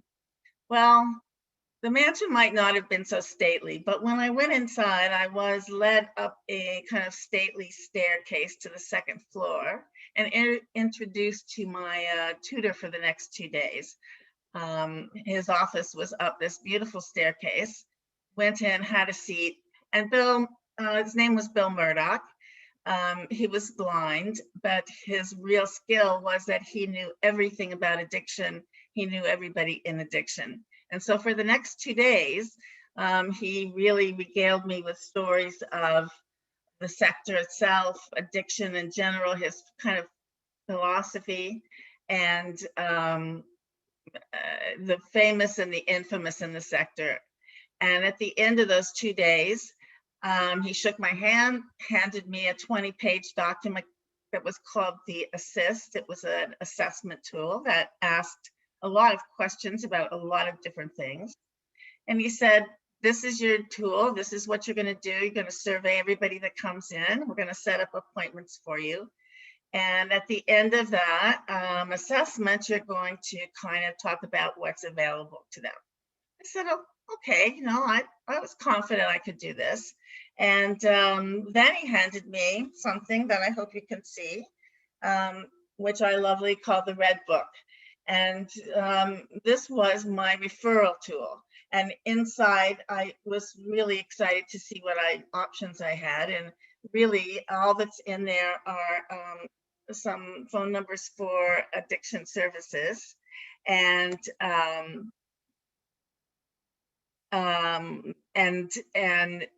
some of the residential services around. So you might think that the assessment was going to be the most daunting, but it was really the Red Book that got me. I could do the survey, and I proceeded to, for the next few months, see clients one-on-one. And I quickly figured out that if I kind of made the assessment go into a couple of sessions, it would give me some time that we could do feedback and get a little bit of support in there, because I really didn't have anywhere to send them. So that was kind of my experience. And I went on ahead and did this for a few months with one of my my co-volunteers, Patty Keene.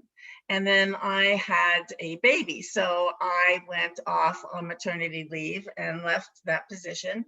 And a few months later, into that new job I was enjoying, I get a phone call from the Addiction Research Foundation.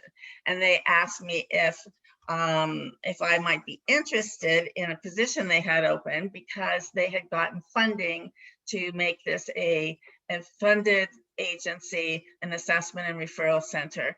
And they were looking for an executive director. So I turned that position down, which kind of ironic, because later I did come back to work for ARF and then CAMH. But I have to say that I think I am most proud to have been part of the journey of ADSTV and on their way to so many changes that you've already heard. But I have to say again, around client choice, harm reduction, evidence-based practices, community treatment, community withdrawal management, but probably the most important is the sector leadership that they have shown along the way, and I'm sure will continue. And I look forward to the merger. Love you guys, love Linda and Beth, and I turn it over to the next speaker. Thank you.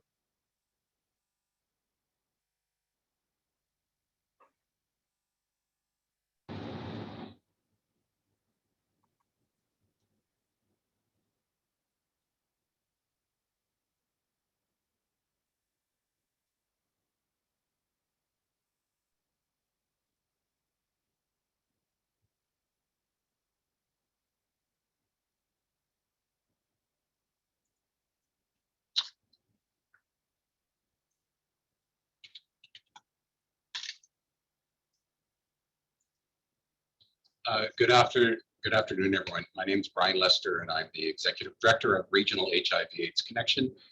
I'm honored to be able to speak at this milestone AGM, and I want to thank Linda Sibley for inviting me to share a few reflections.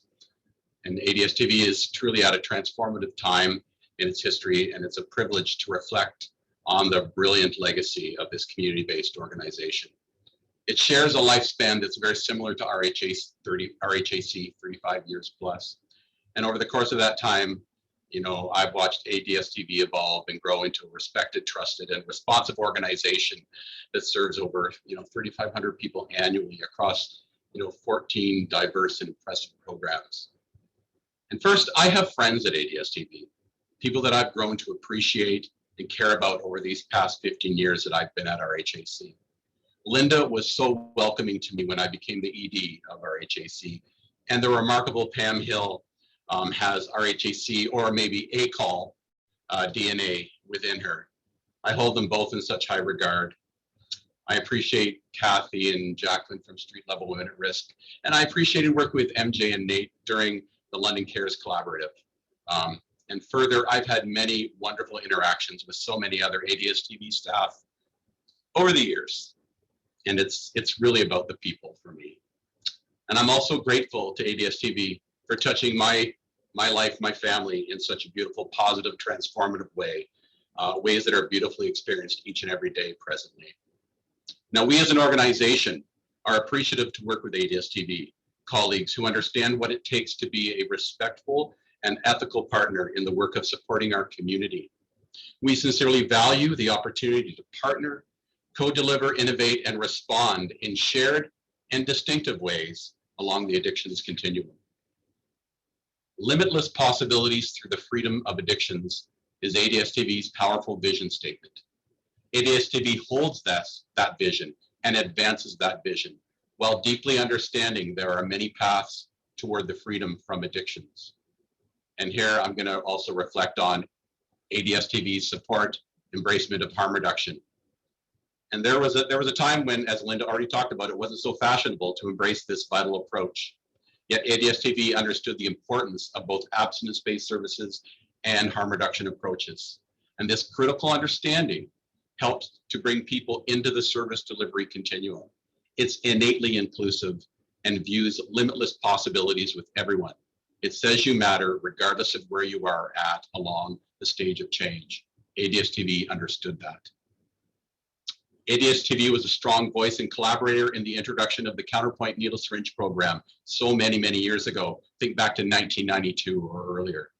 And equally a strong voice just a couple of years back when ADSTV engaged with and supported the advancement of overdose prevention supports and supervised consumption services here in London. Wraparound service at the CarePoint program is vital to the program's success. And ADSTV was one of the first organizations to say, we will be there. And then they asked the question, can we do more? And in the middle of this global pandemic, which continues to overshadow the opioid crisis, ADSTV and RHAC leveraged our collective voice on the same day last I think November, and issued our individual position statements in support of safe supply in London. These are important endorsements of harm reduction, and ADSTV had demonstrated leadership in these and many other moments.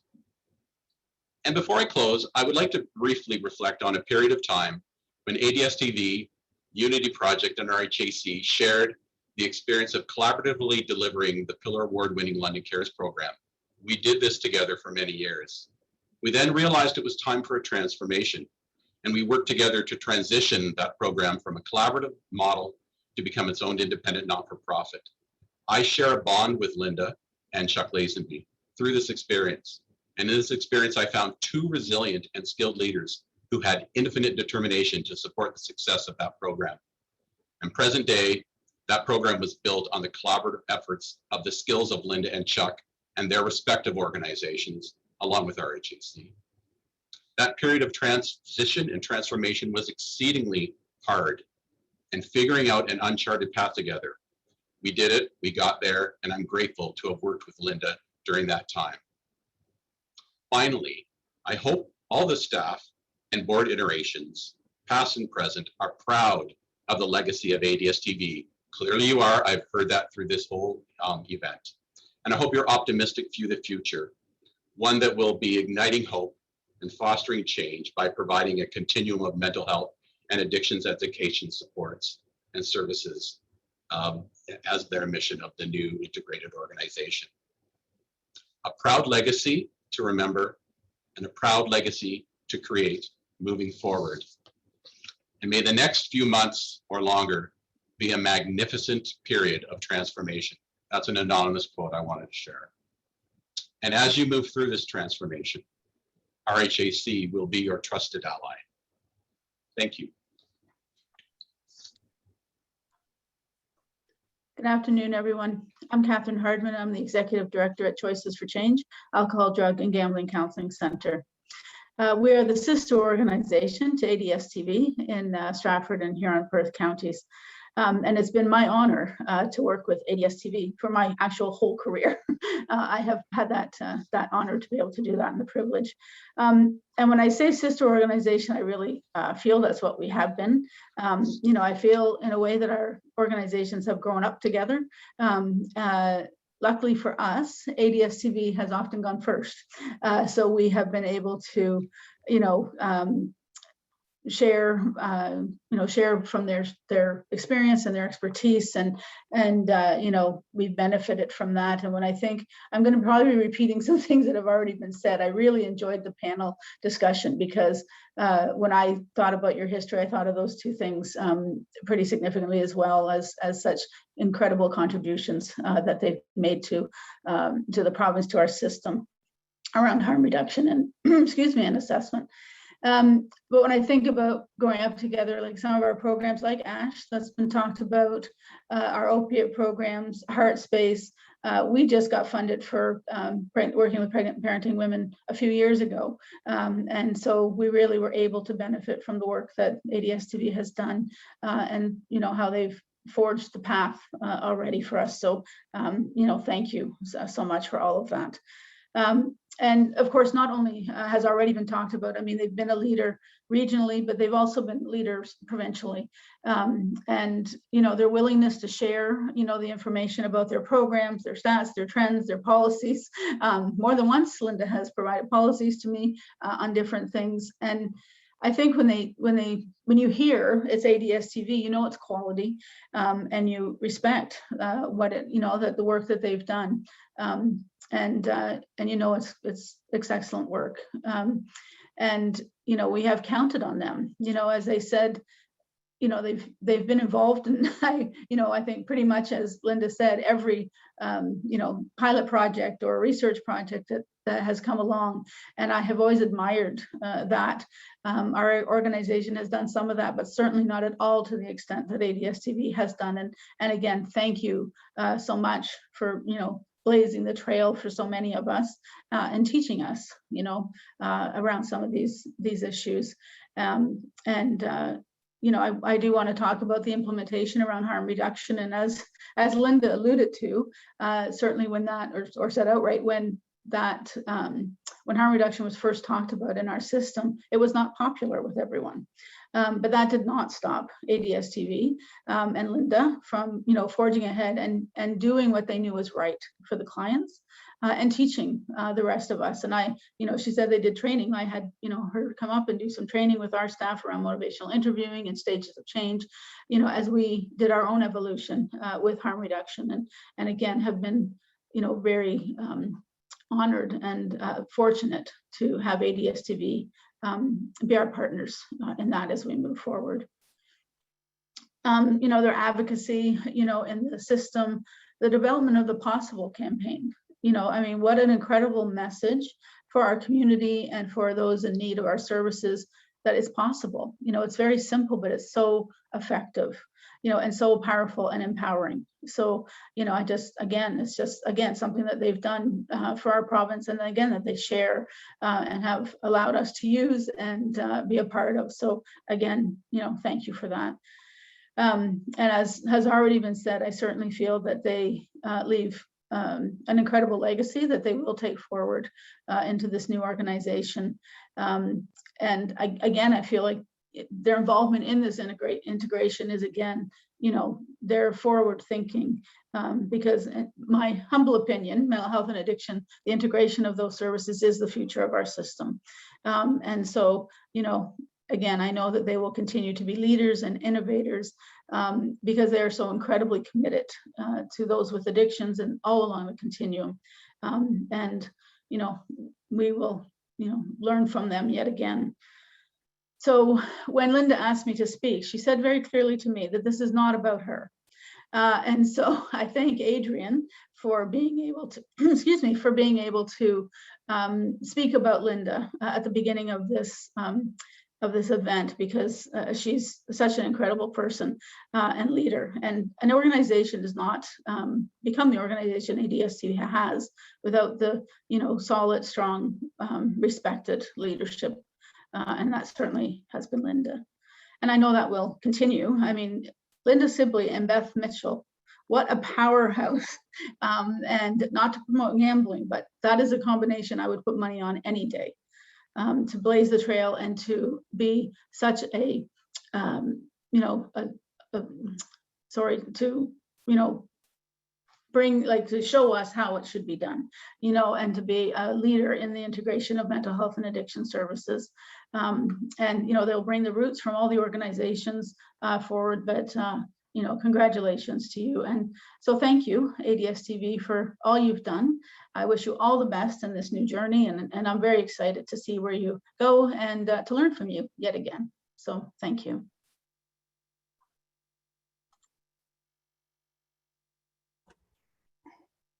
Hi, everyone. I'm Camille Kenville. I'm the CEO of the Canadian Mental Health Association Ontario Division.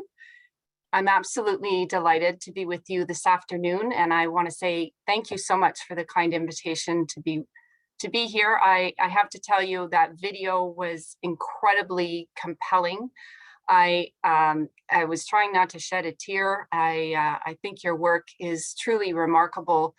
And I know that the last 15 months for all of us has been very difficult as we have worked our way through this pandemic. And I know that we all feel a sense of loss for many things that we used to have in our life. So I suspect that for many of you today, that loss feels very acute because the reputation of addiction services of Thames Valley is so extraordinary, because the people who make up your organization are extraordinary, and your reputation for serving clients is truly second to none. I am immensely proud to be associated with your organization. I am very, very excited about what the future holds for all of us collectively together. I'm in awe of what the leaders, Linda Sibley, Beth Mitchell, Lynn Wardell, have done in your community. Always, always, always putting clients first and foremost, and really looking at how best we can serve those clients. I think it's absolutely a hallmark of who they are as people and who they are as leaders. And I think we can all be very proud to be associated with them. Linda joined the table, our provincial table at CMHA a couple of years ago now, and she's been such an extraordinary addition. I think every single executive director of a CMHA branch in Ontario can talk about what they've learned from Linda and have become incredibly excited about what will be happening in London as it relates to this new venture of how best we can serve clients. You know, the mission of CMHA Ontario is that we work to improve the lives of all Ontarians through leadership, collaboration, and the continual pursuit of excellence in community-based mental health and addictions care. And when I think about that statement, which was created many years ago, and I break it down to leadership, collaboration, client care, the continual pursuit of excellence, I think that so perfectly defines addiction services of Thames Valley. And I know that together, we're going to really be able to demonstrate to our colleagues who now across the country can learn from how you have managed the various programs that you have run. I loved what Linda said in the video. We had more staff at one point, we have fewer staff now. It's always really been about what makes sense, what partner should be delivering which program so that we optimize client care, and how best can we as our organization grow to meet the increasing demand. And I think that's really should be lauded. And I'm personally, again, exceptionally proud to be associated with that. So I want to say thank you. Thank you for all of your extraordinary effort to get to this point. Thank you for your many years of service, which I know will continue. And I truly am excited. And I very much look forward to spending time with you in person in both the short and long term. And I thank you again for the opportunity to be with you today. And I think it's my great pleasure to hand it off to Beth Mitchell, my colleague and friend.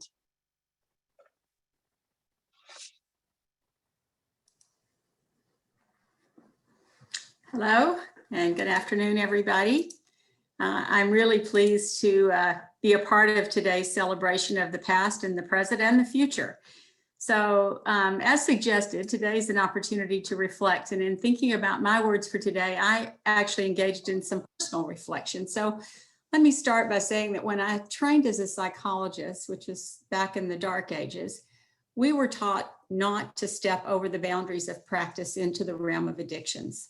So we could address all things mental health to foster well-being, but we knew we shouldn't dabble in the field of addiction for fear of losing our license. So how strange it seems now to think that the chasm between our worlds was so deep and wide. And of course, we still need expertise in addiction assessment and treatment, as well as in mental health diagnosis and intervention. But no longer do we speak as if the two are somehow unrelated, compartmentalized domains that should always be managed separately. When we understand people in a holistic way, we're well aware that they don't fit into boxes and real life problems are not neat and tidy. So fast forward to my work in the mental health system here in London, when you might expect that there had been significant changes in thinking. So as I stepped into leadership roles in various mental health programs, we again stayed in our lane, referring people with addiction issues to ADSTV and maintaining a cordial divide with mental health care. So we had distinct agencies and we had our own networks. And while we cooperated together in the sandbox, it was more often parallel play. And we had plenty of respect for one another, but very little actual collaboration and too often a sense of us and them. My impressions of ADSTV were nonetheless very positive. The organization had such a strong presence in our community, and the services offered were known to be of high quality. The reputation of the leaders and staff was impressive, and the array of programs suggested a much larger organization with an extensive regional reach and provincial impact. So I distinctly remember the day I met Linda Sibley. It was at a large community consultation forum as the LENS were being established. So it was probably around 2006, 2007. Beth Powell, our colleague from CAMH, suggested that she and I join a group that Linda was a member of. And to Beth's amazement, I indicated I'd never met Linda. And I recall listening to her, thinking how knowledgeable, how passionate, how creative, and how funny she was as she expressed her thoughts about the concept of the LENS and offered some innovative ideas about how the system could improve. And I thought, this is someone I'd like to work with. And in no time, we were meeting regularly, sitting on various committees and tables together. And little did I know that some 15 years later, we'd not only be colleagues, but friends and now co-CEOs of this new organization. So since that time, I've had countless opportunities to work with Linda and other ADSTV staff to develop new programs, advocate for the addiction and mental health system, provide advice to government bodies, and learn from each other. There have been fewer and fewer incidences of us and them, but rather a shared understanding of what we can provide to those we serve when we collaborate and partner. So as a result, when we began to bounce around some ideas, and that's all it was in the beginning, related to a potential integration, the concept seemed very much to be a natural next step in our journey to bring separate parts of the system together. We started to ask ourselves, what if? Now, what if people had only one number to contact to connect them to a wide range of addiction and mental health services? What if people needed addiction and mental health treatment and didn't have to be referred elsewhere? What if we had the opportunity to train new professionals in this approach, or do research and evaluation to show the effectiveness of our combined interventions? What if we formed one organization to achieve these goals? And so today, here we are on the brink of launching that new idea, that new organization, CMHA Thames Valley Addiction and Mental Health Services.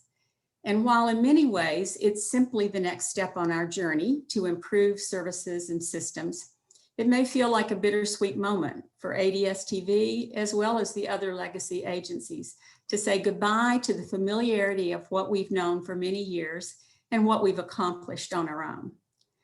Nevertheless, in addition to reflection, the theme for today's meeting is also transformation, and that means becoming something new. Often when we want to illustrate what we mean by transformation, we use the example of a caterpillar, which spins itself into a cocoon.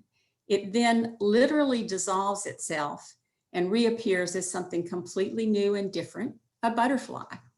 So often this is the way we describe transformational change. It typically means dissolving what is old and emerging as something different. It's not change resulting from tweaking a few elements or making a few modifications in processes. It really is creating a new entity. However, what science tells us is that this simplistic description of a caterpillar becoming a butterfly is not entirely accurate. Although the transformation of a caterpillar does seem at first glance to be a complete melting away of the old and building of the new, in fact, there are discs within a caterpillar, even before it hatches from its egg, for each of its adult body parts when it becomes a butterfly. In other words, as the old body melts away, the important parts are maintained and developed further to serve the new body of the butterfly. So I believe that this process of transformation fits perfectly with our becoming CMHA TV AMHS, and there's a prize if somebody can pronounce that acronym. Some of the outer parts of our organizations may disappear. For example, our names, our logos, maybe some of our offices, our titles, to name a few.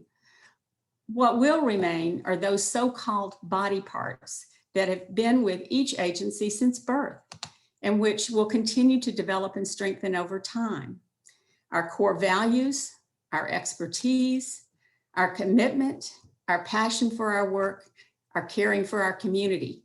These will not disappear. They'll form the backbone of our new organization and continue to flourish and grow.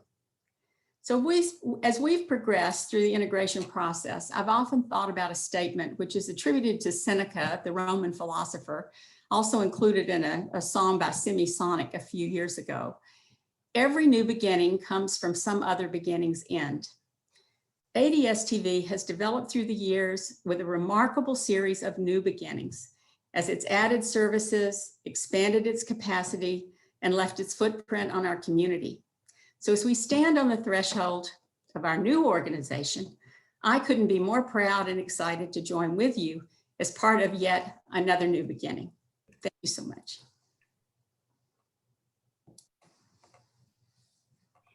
Beth, thank you so much for your words, and that analogy could not be more brilliant. As always, you know, I'm in awe with the way that you explain things, and I am so looking forward to, as you coined it this morning, to being a co-EO with you. So this brings us to the end of our program today. And I'm assuming that my video is going to start up. There we go. This brings us to the end of our program today and to the end of Legacy ADSTV as an organization, although our work is going to continue. And I really believe that the caterpillar butterfly analogy that you've shared with us today, Beth, explains it beautifully. We've always had it in us, and it will, we all have it in us, and we will get through it by believing in that. I do want to thank our staff, volunteers, and board members, and to each and every one of you who have spoken today or attended to see us through to the next leg of our journey as a part of a new organization that's going to do amazing things. Our focus is now on our shared future, the strengths we bring to it, our knowledge and expertise comes along with us too. We will now embrace the knowledge and expertise of our new colleagues equal to our own as we all learn to accept a new shared reality. Our commitment to learning and quality is unchanging. Our commitment to the rights and the needs of clients and their families is unshakable. These values are matched by all of those around us. We're not leaving a legacy behind us. We are carrying it forward on our shoulders, and we have others to help us carry the weight. We are experiencing the living evolution of our work, and we are still all together. Remember that there is a new us, there is a new we. We are a blended family joined together through purpose. Find a place in your heart for this and carry on with positive expectancies, with graciousness and with integrity. It has been my pleasure and privilege to be the Executive Director of ADSTV. Thank you. Sarah, please share some music with us to transition us to the end of the meeting. Thank you all for joining us. Thank you so much. That was beautiful. Thank you so much for all your work, everybody. Now I'm just having a little bit of a weird time with my music set up here. One sec. Let's see. Amazing. I'm just gonna have to play for you nice and bare here.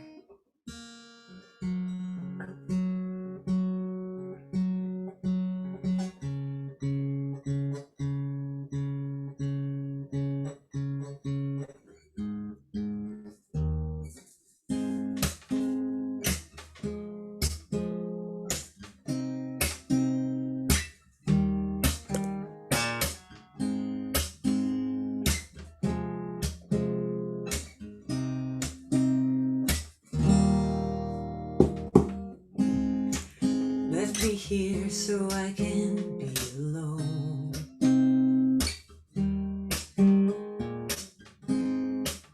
Drifting off to the island of one.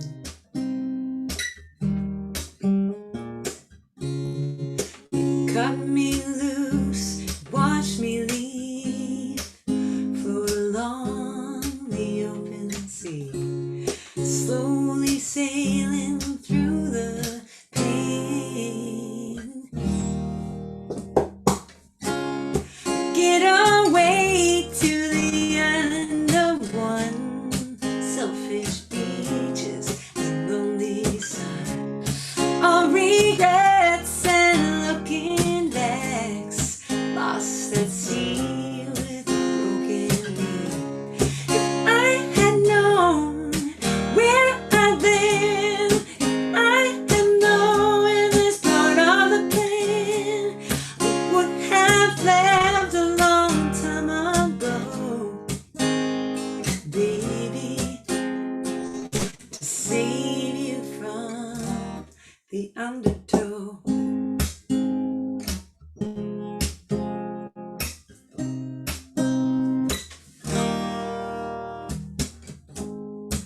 You stood by me through it all.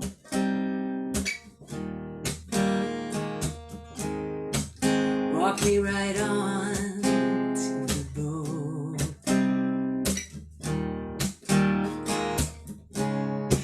Took me loose, watched me leave. Same hopes, same dreams. I didn't think I'd let you down.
Thank you. I'm wondering if I should just do one more song called Angels and Anchors. And I know that the Possible campaign really got behind this song, featuring, of course, a co-write with myself and Polly O'Byrne. You guys all know Polly. And of course, a video created by Edward Platero to coincide with this song. Please check it out. Sarah Smith is my name. The video and the song is called Angels and Anchors. Sorry, I just have to tune everybody and then I'll get to it. Thanks for your support and for listening. Thank you.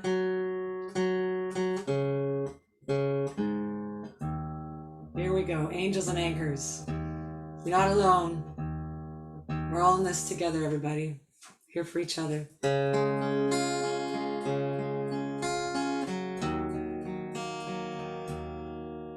Thank you.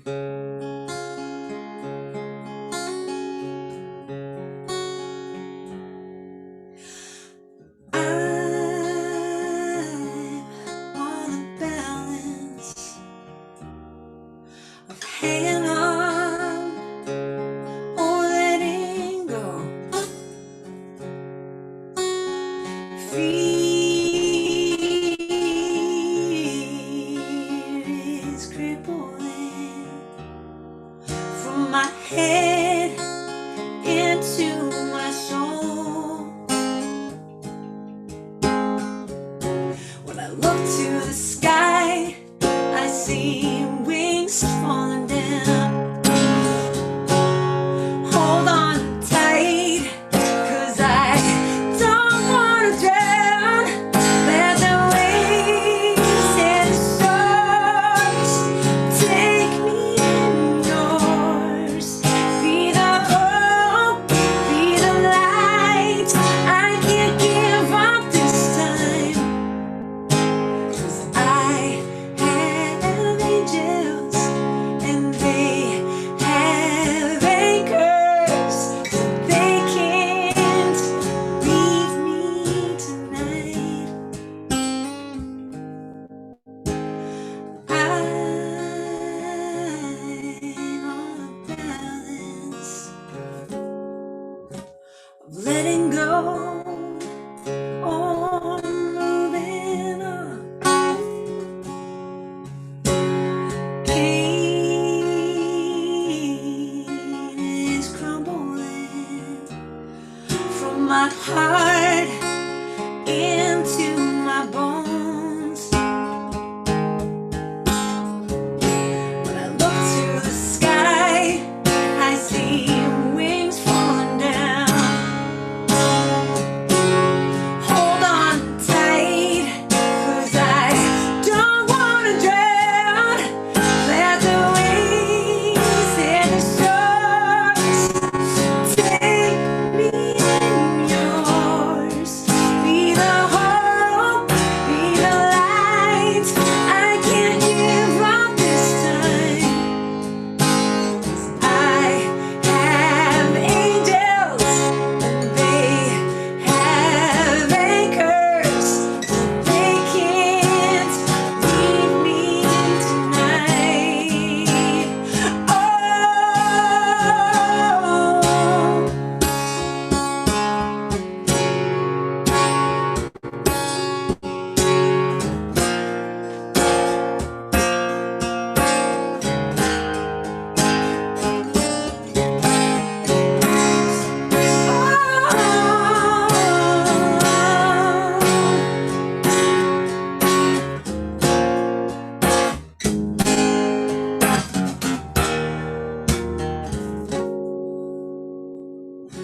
when I look to the sky, I see wings falling down.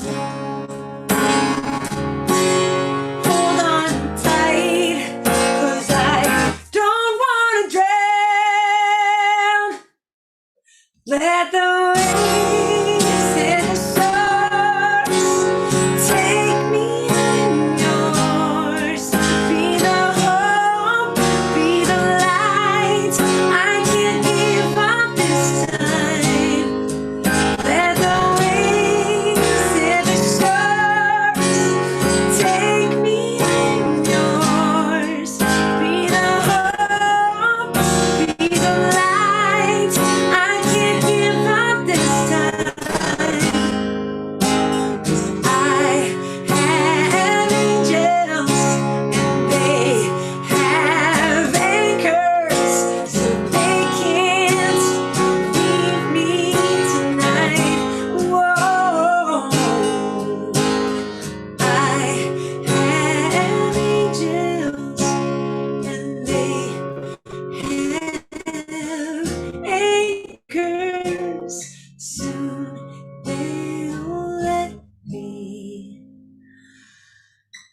Thanks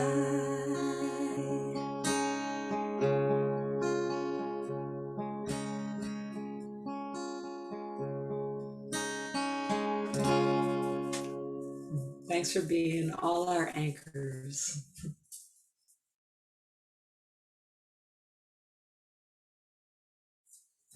Thanks, everyone.